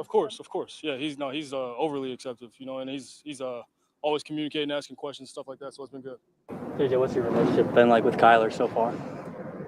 It's just like two guys in a classroom. He sits on one side, I sit on the other side, and it's the coach's responsibility to teach us and coach us. So, is there any awkwardness between you two? Awkwardness, it's just like the same feeling, when you're in high school and there's another person on the other side of the room. That's just kind of how it is. So I wouldn't say there's any awkwardness. About as awkward as that response. Not to knock J.J. McCarthy or anything, because he's just being honest. And Kyler Murray shows to be the more polished quarterback where he's been through the media and knows the proper responses, even though they might be lies. Just say what the media wants to hear, all the good stuff that doesn't sound weird. When JJ says, like, yeah, it sounds like we're two kids in a classroom on polar opposites or opposite sides of the classroom, it's like, well, what does that analogy mean? What are you, like Dexter and Mandark, like your rivals? Hate each other? Yeah, exactly. So to me, it sounds like JJ McCarthy has a chip on his shoulder and he's not happy about Kyler Murray's presence, which I thought was going to happen. I didn't think that Kyler was going to be a good mentor to him. Like, has Kyler ever been that type of guy? So JJ, he'll try his damnedest to win that job, but I think he's just got to accept his role right now as backup, and this is where things are going. Yeah, I mean, when that move was made, even before it was made, we were talking about when it does happen, if it does happen, Kyler Murray will win that job. He just will, because he's the superior player, and he's not going to be that. He ain't going to be Kirk Cousins to Fernando Mendoza. That's not what you're getting with Kyler Murray. You're getting a really good player who still thinks that he can take a team, very far, and probably is thinking in his head, finally, I'm out of that hellhole in Arizona, and I can finally lead a team to some real solid victories and be a competitor. But yeah, JJ McCarthy, that is like, I don't understand that answer. It's like two kids and, we're on the opposite side of the room. And it's like, I like the Dexter and Mandark reference. That's pretty good. But, I'm just trying to think of like school rivals. And that's the first thing that popped in my head. But yeah, to me, it sounded like also JJ McCarthy, like pretty milquetoast guy. Just, yeah. It's very like, well, I'm this kid in high school and he's that kid, and we're just, we're Team Jacob, Team Edward, like like Twilight stuff. Like, what is this? Like, you wear the leather jacket, he wears his football stuff. Like, what is this rivalry that you guys have? But yeah, I mean, Minnesota had to know this was going to happen. There's going to be friction, and I'm sure. You know what? I do believe Kyler when he said, "Yeah, JJ is probably asking a bunch of questions. Probably asking a bunch of questions because he wants a starting job." But unfortunately for JJ, he's not going to get it because Kyler Murray's a better player. So until Kyler Murray proves that he's not a better player, JJ is going to be riding the pine and going to have to be learning. So just swallow it. And next time the media asks him a question about that, he better come up with something better, because if I was Kyler Murray, I'd be pissed. I'd go talk to him after and I'd be like, bro, what the hell? I gave an answer that doesn't illuminate anything, any potential friction that might be here. I know that you were drafted where you were, but I'm the guy. So like, either get in line and hang out, and maybe that's a little too strong, but maybe let's not do this. What are you doing? And maybe that's the coach. Maybe that's Kyler going to the coach and then the coach telling JJ, hey, chill, bro. Like, really. That may be more Kevin O'Connell's place than Kyler Murray, where he's the new guy and he has to get everybody on his side. And that would make for an awkward quarterback room. So it's probably awkward to begin with. But I think that's more on Kevin O'Connell to be like, look, JJ, I'm not going to tell you how to respond to the media. You do you. But at the same time, this is what it is. So either you accept that or you don't. And we'll move forward. And if you want to be a part of this team, cool. If not, we'll find a new destination for you. Yeah. And that's the thing. So JJ, in his mind, also has to hate the fact that the injury happened, because that's really what's derailed everything for him. And national champion quarterback, comes from Michigan, highly drafted, all this stuff. But you know what? The NFL's a different game, and sometimes you just got to take your medicine. And it sucks for JJ. But look, they went out and made a move that is not good for his development, but it might be better for the team in the short run. So no, definitely. It just is what it is. And yeah, Minnesota maybe should have signed Kirk Cousins back. I don't think Kirk wanted to go back, but Kyler, again, like they could have gone the route of Derek Carr and a good mentor to JJ McCarthy, but I think that everyone involved was like, we need to make Justin Jefferson happy, and we could compete. We have a good defense here. Let's get the best quarterback available through free agency. You mentioned Derek Carr, and that didn't happen, but even with as good of a guy as Derek Carr is, and you're a good guy too, Derek. Thank you. But even how good of a guy Derek Carr is. Derek Carr's a better guy, though, a more holier man than me. Yeah. I just don't think that he even wants to. He'll teach you and he'll mentor you in a way through example, but he's still a guy who's like, I can go win. I'm Derek Carr. Well, I'm franchise leader for the Raiders. That's everybody's mentality. Like, I'm sure even Kirk Cousins has that mentality with the Mendoza, but he's going to mentor him. Sure. But I think Kirk Cousins is a one of one when it comes to still being he might be still a very good player or a good player, and also views himself and takes pride in the teaching aspect of it, where you just don't see that a lot with starting caliber players. I don't even think Derek Carr has those qualities. That's just my opinion, though, man. Yes. Moving on as far with sound from OTAs. This was a kind of a big thing in New York. So Jackson Dart was at a rally for Donald Trump, and that got the attention of a lot of people, obviously, and Abdul Carter, who's a teammate of his, obviously. And he went on social media to say, is this AI? I don't know about this. And then he had another tweet saying, like, me and Jackson Dart talked about it. You guys want to make something out of this? Really, Abdul Carter made something out of it by tweeting about it. We could talk more about this whole thing. I don't think it's that big of a deal, but here's Abdul Carter during OTAs after Jackson Dart talked about being the presenting speaker for a Donald Trump rally. So first off, I want to say that some things are bigger than football, and this is one of those things. Jackson is one of our leaders. He's the face of our franchise. He not only represents himself and what he does, but he represents all of us. And that goes for anybody who wears a Giants uniform. But if he chooses to align himself with a man like President Trump, it's my responsibility, based on what I believe and what I stand on, to not only show my teammates that I'm against that, but to show the world. And that doesn't mean that we have to spread hate. It doesn't mean that me and Jackson hate each other or we have beef. I sit next to Jackson every day, every team meeting. We close, we talk. You know, we just, as long as we make sure we got the same goal as a team and our goals align, which they do, and I feel like that's all that matters. So I just want to move past this, and yeah, that's it. So when this all happened, there was a lot of people that were running with it, I think a little too far, in my opinion, where it's like, is this going to be a huge distraction for the team? Can they get along during the season? And I'm like, this is something that's happening in May. Like, whatever. Like, people forget about this. And it's two high-profile guys. It's the 2 first-round picks from the 2025 class. So it's big in that regard, where you have political differences. Abdul Carter essentially calling out Jackson Dart. And as Abdul Carter just said right there, nothing against Jackson Dart, but he doesn't feel the same way that he does about the president. So he felt it in his right that he can, call him out, which, he's inclined to do that. He has the right to do that, I should say. And Jackson Dart has the right to go to that rally and present Donald Trump. So I've gotten to the point in my life, Alon, where there was a time where I was really outspoken and I felt a certain way about things. And now I'm getting older and I feel a certain way, but I've always had the mentality that I don't like talking politics. And there was a time where I did, and I wanted to be vocal, and maybe you thought that you shouldn't associate with certain people. I'm not like that anymore. I think that there's too much that has gone on the last few years where I think we need to come together more. I think there needs to be more conversations. This happens in locker rooms all the time, where people are not all on the same page politically, and that does not matter. It really doesn't matter to me in everyday life too, where we're not going to agree on everything.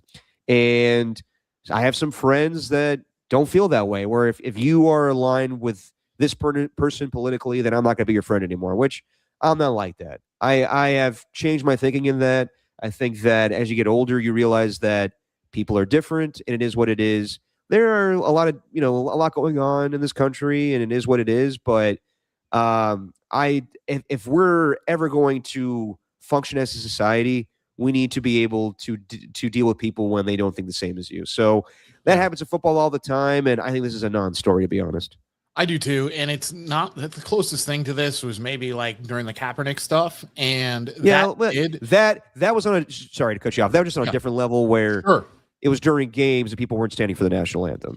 Yeah, and that actually did cause friction in some teams. For instance, the Raiders under Jack Del Rio. Exactly. Then we saw the egg that they laid against the Washington. Well, were they the Redskins at that time? Yes, they were. Yeah, they were. So we saw what happened, but this is happening like you said in May. Also, there's much wilder and crazy discussions happening in NFL locker rooms than political discussions. There just are. So I think this is going to be water under the bridge, and I think these guys probably still respect each other. I would hope they do, and that seems to be what they both kind of alluded to. But this just to me, I think the media kind of jumps on it because it's like, ooh, this is an easy story in a way. And we are coming from this standpoint of so much political polarization in the country, plus the backdrop of the last, eight-ish years of everything being so contentious. But yeah, I think this is going to go away pretty quick. And ultimately what's going to matter is how well Jackson Dart plays and how well Abdul Carter plays. And, if these guys win a lot of games under Harbaugh, we'll see them hugging on the sidelines the way that Derek Carr and Khalil Mack did. No, exactly. And now a bigger issue that might be in a locker room, say for the Patriots, is how thick is Drake May getting? So this was a hell of a question by a older reporter in New England. Drake May, I wouldn't say is the skinniest quarterback. He put on some mass this offseason. But this reporter asked him, how thick really is he? Follow up, Coach's rude question. Are you thicker with 2 C's? Is that the way you're supposed to say it? Is that kind of like the hip thing? Are you thicker with 2 C's? Is that how it's supposed to be? Or I think that's paused, if that's anything. I think that's not the way to put it, but hell of a question there. Are you thicker with 2 C's? So I don't even know. I've heard the phrase, and this was done by he's not the guy that coined this phrase, but I love when he said it. Our guy Chris Townsend back in the day, thicker than a Snicker. Mm-hmm. And I think women want to be called thick. I don't think men want to be called thick. So. Just a weird thing by Drake May. I mean, maybe that guy has a lot of pull in a Boston media, so he could get away with that question, and he will. It's harmless, whatever. But very awkward moment, very awkward question. It sounded like it's a low stakes press conference, right? Because it's in May. It almost sounds like, all right, like to his son or whoever, to younger people that this reporter knows. Teach me the young hip slang, Drake May. And then I'll use it. And then I'll use it in a question. And everyone else, I mean, it very much seemed like, hey, try to fit this word in if you can. And by the way, we're going to give you the word thick with 2 C's. So, no, it's a harmless question, but Drake May is hilarious. He's like, I think we should pause after that. Yeah, pause. Let's not. Very interesting question. Very, very weird question, too. First time I saw a little personality from Drake May, too. No, it's true. They should ask Mike Vrabel the same question, too, because he's put on some weight. Can you imagine that now? He's like, yeah, I'm not getting into that. I love my wife, and I'm not talking about thickness. No. I'm not talking about my thickness here. Yeah.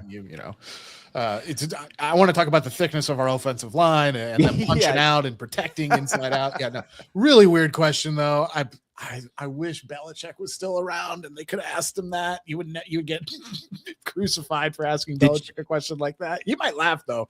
Did you see Belichick on Part of My Take?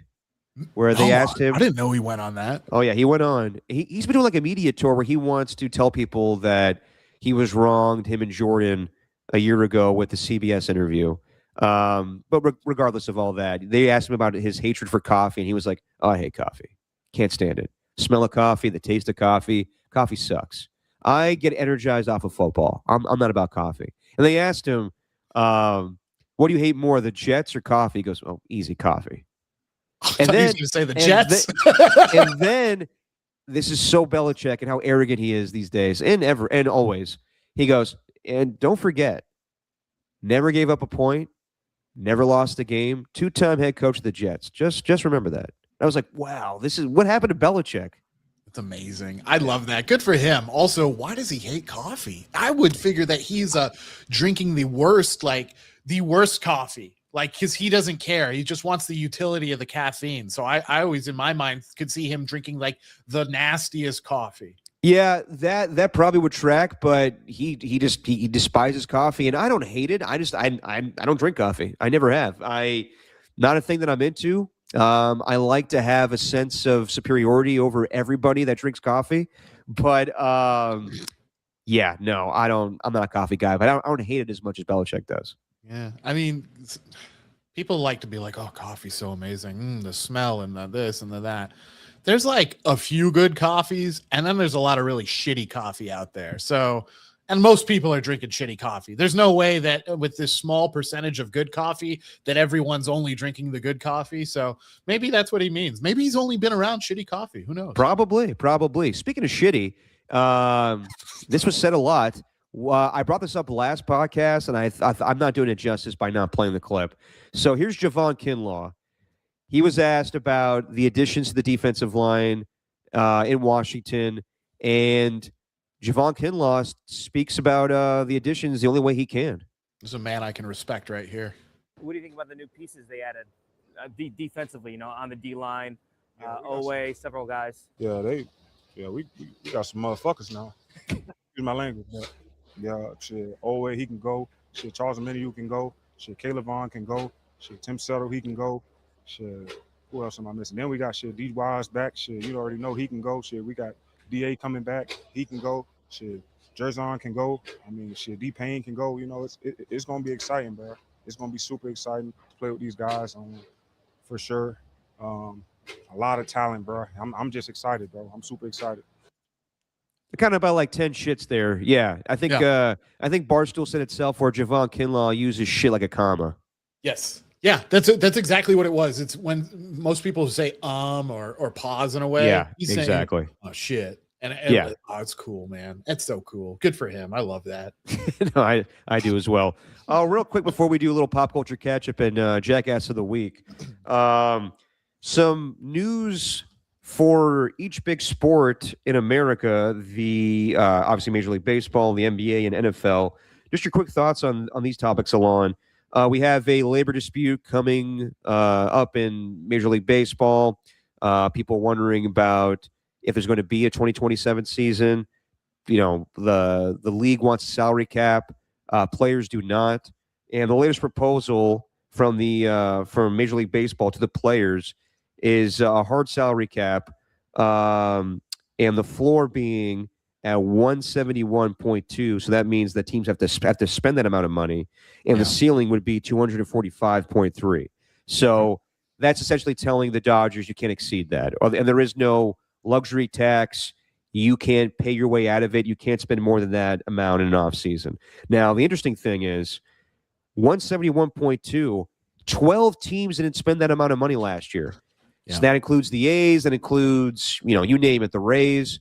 So to expect certain teams to pay that, I think that's going to be just a huge change in the mentalities of front offices of baseball. So, and this proposal was obviously, given to the players, the MLB Players Association, but it sounds like they're far apart and this will not be agreed to. So I just find it fascinating. I highly recommend anybody that's, into this stuff, check out Brody Brazil's YouTube page. He did a long 16-minute video explaining the whole thing between Major League Baseball and the players on the labor negotiations. But yeah, the biggest thing to me is the floor of 171. I think a lot of teams like the A's will be like, we're not spending that amount of money. And you have to change your mentality now. So, but even though a lot of teams didn't spend that amount of money last year, it's showing that teams, the fact that Major League Baseball is proposing this means that there's been a change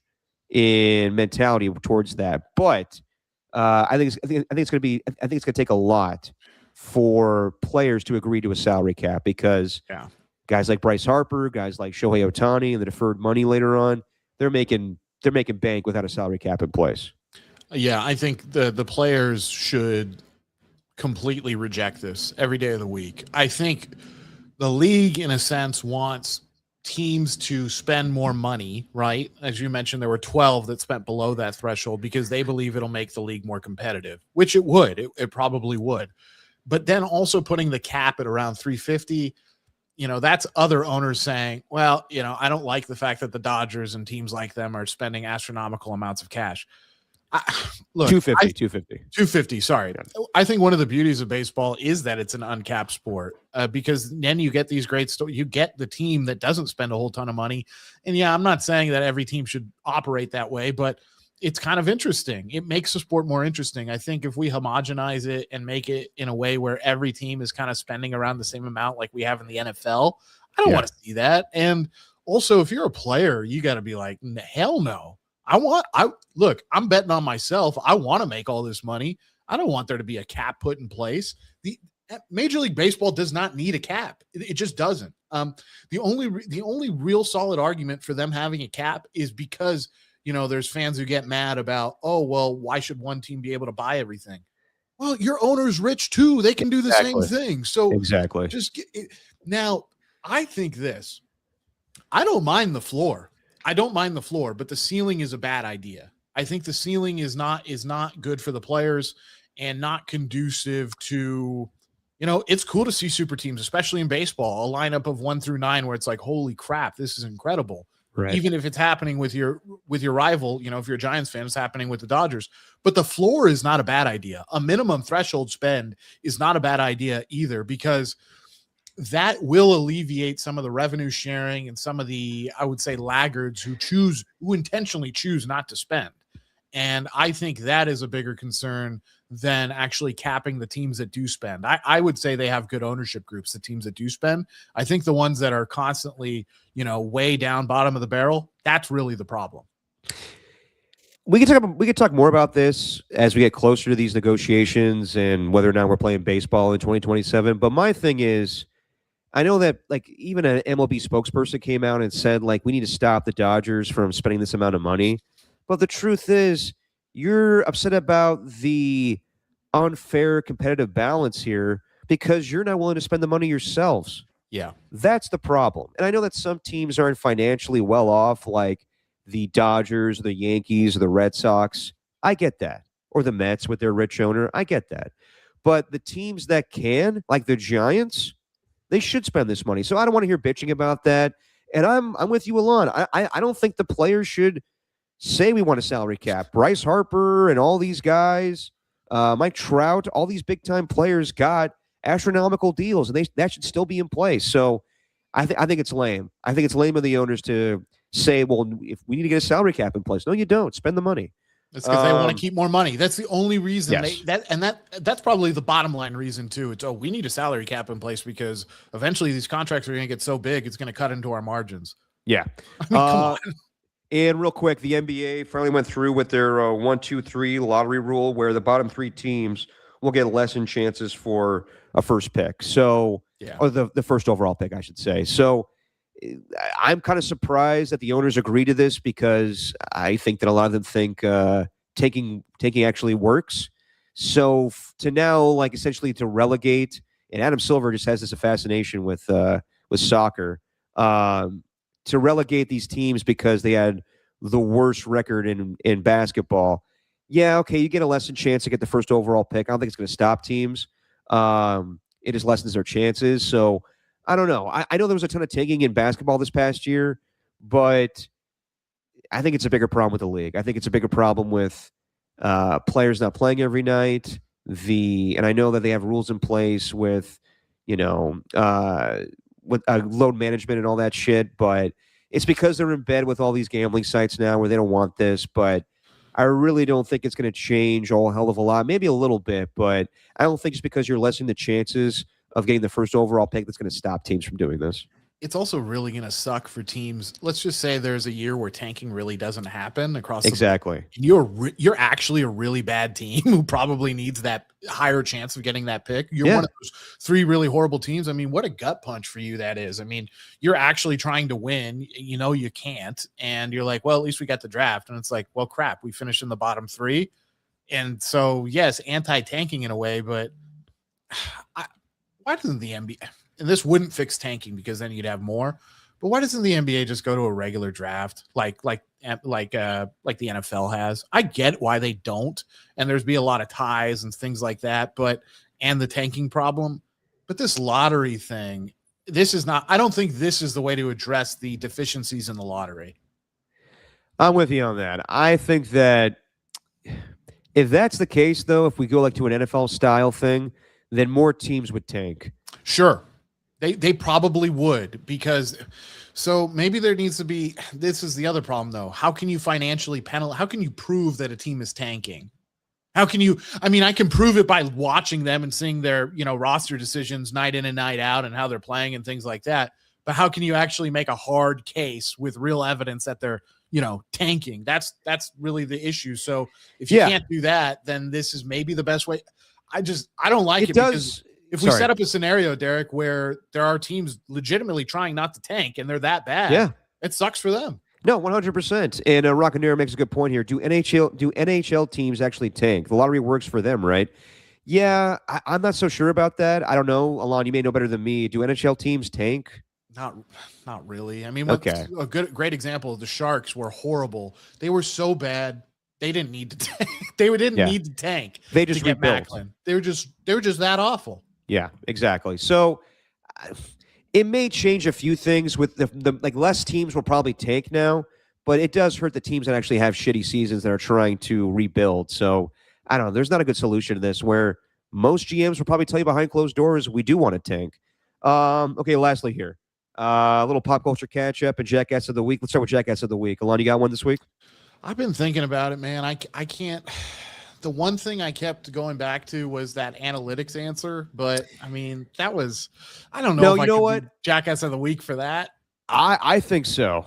That's mine. I think that's an easy one. We played the clip already, but Kenny Atkinson saying when they were down 0-3 in the Eastern Conference Finals that, well, if you look back at the analytics, we've won 2 out of 3 games. That is an asinine statement. So not to focus too much on it because we did last time. That takes the cake for me. Kenny Atkinson was the Jackass of the Week for that comment. Yeah. Okay. Well, good. I'm glad it still applies because I haven't seen anything that rivals that because that is just insanity for a coach to say. Well, I mean, look at the analytics in a serious way. He was very serious about it to be like, no, if we just keep playing this game, we'll be fine. I saw one thing this week that may have rivaled that. I don't want to go too much into it because it might get me a little bit in trouble. But I'll just say this: I don't think certain people need to tell Giants fans how they feel about Buster Posey's job and how people talk about it on the radio. So I'll just leave it at that. And then lastly, pop culture catch up. Alon, you got anything for this week? Anything you've been watching, listening? Reading I am getting ready, hopefully this upcoming week, to go see the Backrooms movie. So I'm a little excited about that. Our guy Danny Dunn went to go see that on Thursday night, and he told me it's not good. Yeah, I mean, it doesn't look good to me either. But Really? apparently Okay. it's been crushing it at the box office. Yeah. And how much movies can you make about, this ethereal, weird, other dimension back room of an office or mall or whatever. And I guess it's a real fear, these liminal spaces. And I don't know. Did you ever work in retail, Derek? Ever? I did not. Okay, so I did quite a few times, but one of my favorites was I actually worked at an old mall in Virginia when I was living there. Oh, nice. I worked at a shoe store called Journeys, which was interesting. But When did you live in Virginia? I went to college in Virginia for a year before I went to Alabama. Oh, nice. Okay, I didn't know that. So anyway, I worked there, and there's the way to get around the mall is not walk around the mall floor. It's to use the back rooms. I'm not from Virginia. I'm from the Bay Area, Rock, and I grew up in the Bay. But anyway, back rooms don't really scare me. But apparently there's this big monster that chases you around in this movie. So maybe that's scary. So I'm getting ready to see that. The other thing I watched, I went down a rabbit hole. There's this YouTube channel. I forget what the name of it is, but if you just type in like a Teletubbies conspiracy or Blues Clues Law and Order, you'll find this guy's videos. So I've been watching that, and it's pretty amazing because he's able to, like the Blues Clues one is really good. He's able to tie together how Steve is actually the same character that this actor plays in this Law and Order episode because it's the same actor who plays both Steve and this side character in a Law and Order episode. And so it's this whole conspiracy theory about how it's all connected. And it's that very sounds like deep. a hell of a reach, but all right. The other one that's really good though is the Teletubbies one. So I don't know if you're familiar with the Teletubbies, but the son is a baby, right? Oh, I remember it well, sir. I remember laughing at it at 10 years old with my little brothers and sisters. Yeah. Because it's hilarious. I did the same thing with my little sister. So anyway, the whole spiel of the video, I was like, oh, this is going to be good. Is that the Teletubbies are there to appease basically the baby son. The baby son is like a vicious sun god who has gotten rid of the entire population of Earth. Everybody lives underground, and the Teletubbies get sent up to make the sun god happy. So highly recommend these these wild theory videos. All right, if I ever want to go down a rabbit hole with that, I'll check that out. And yeah, the purple one carried a purse, right? I don't remember that. It was a bag, Era. Tinky Winky's bag. I did remember they definitely bounced on each other's tummies, and that whole thing was random as hell. Yeah. Danny Dunn in the chat here says, "Good luck with Backrooms, Alon." Yeah, Danny Dunn's not a big fan of popular horror movies. Anything popular, like things that people like. Danny Dunn's like, nah, I'm not into that. Severance, he's not a fan of. Pluribus, he's not a fan of. I think he was kind of mixed on Weapons. He likes Sinners. Okay. Especially when that one guy says Sammy. But yeah, Danny Dunn, not a fan of the Backrooms. I don't know if I'm going to be seeing that anytime soon. I may go check out. This is the time of year where we get some. I think starting in June, we're getting like a good summer blockbuster every week. So Scary Movie 6 is coming out. I'm debating about that. I did love the early Scary movies, but I don't know if I want to go to the theater for that just because it doesn't look fantastic. Disclosure Day looks interesting with Steven Spielberg. Then we got some Toy Story 5 action, some Jackass 5, I want to say, too. So we got some movies. But real quick, I wanted to bring up this James Bond video game, First Light. Yes. Have you played? You're much more of a gamer than me, Alon. Have you played this? I haven't played it yet, but I want to. And also, what's her face? She does the theme song for it. Lana Del Rey did the theme song for it, and she crushed it. Wow, for the video game. For the video game, yeah. So I'm debating on getting this. I literally just a couple weeks so I like doing this thing where I'll play Madden in the off season, and I got like the latest version for like 50% off. Mm-hmm. But I'm playing on my Xbox 360, and I download the game, and I try to play it. And I'm like, what the hell's going on here? It won't recognize this game, and I'm like, you got to be shitting me. I bought this game for like $10, downloaded it, and it's not eligible for the 360 anymore. Yeah, it's about 15 years ago. Yeah, old hardware. Just saying. I'm like way back in the day. I'm old school with my technology, so I had to go get a X series. Bought that. Oh hell! And now I have the new Xbox and I have the new Madden. I'm debating about getting this new James Bond because it does look intriguing. And I am a big James Bond fan. I loved. Did you ever play Agent Under Fire back in the day, Alon? Oh heck yeah! Agent Under Fire was sick. No, I love that game. Love GoldenEye. So I might for years. I've always told people I want to get into that game. I want to get into that game. I never do. Red Dead Redemption 2 was something that I've missed out on. I may need to download this James Bond game. RDR2 is well worth it, and it will look beautiful on your new shiny system, and you will be fully immersed. The offseason is a perfect time for it, especially when the Giants are so bad at baseball. Well, I think they're leading right now, but God, they have been horrible against the Rockies. This might be the lowest of the low at this point. They're leading 2-1, so plenty of time for them to cough up this lead. But yeah, I was thinking with GTA 6 coming out in October, I needed to get a new console for my Xbox. All right. 2 hours is long enough. Oh, sorry. I was going to say, Derek, out of all the movies you mentioned, he didn't mention The Mandalorian and Grogu.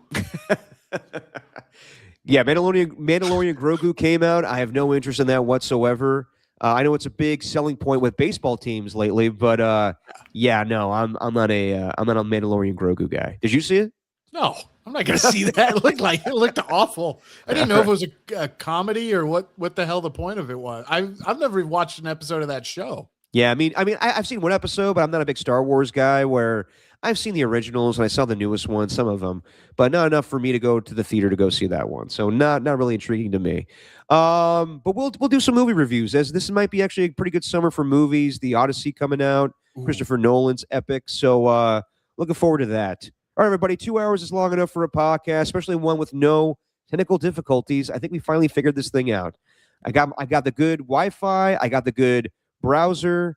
I was on the highest definition for my camera, so you guys got to see all of me. Yeah.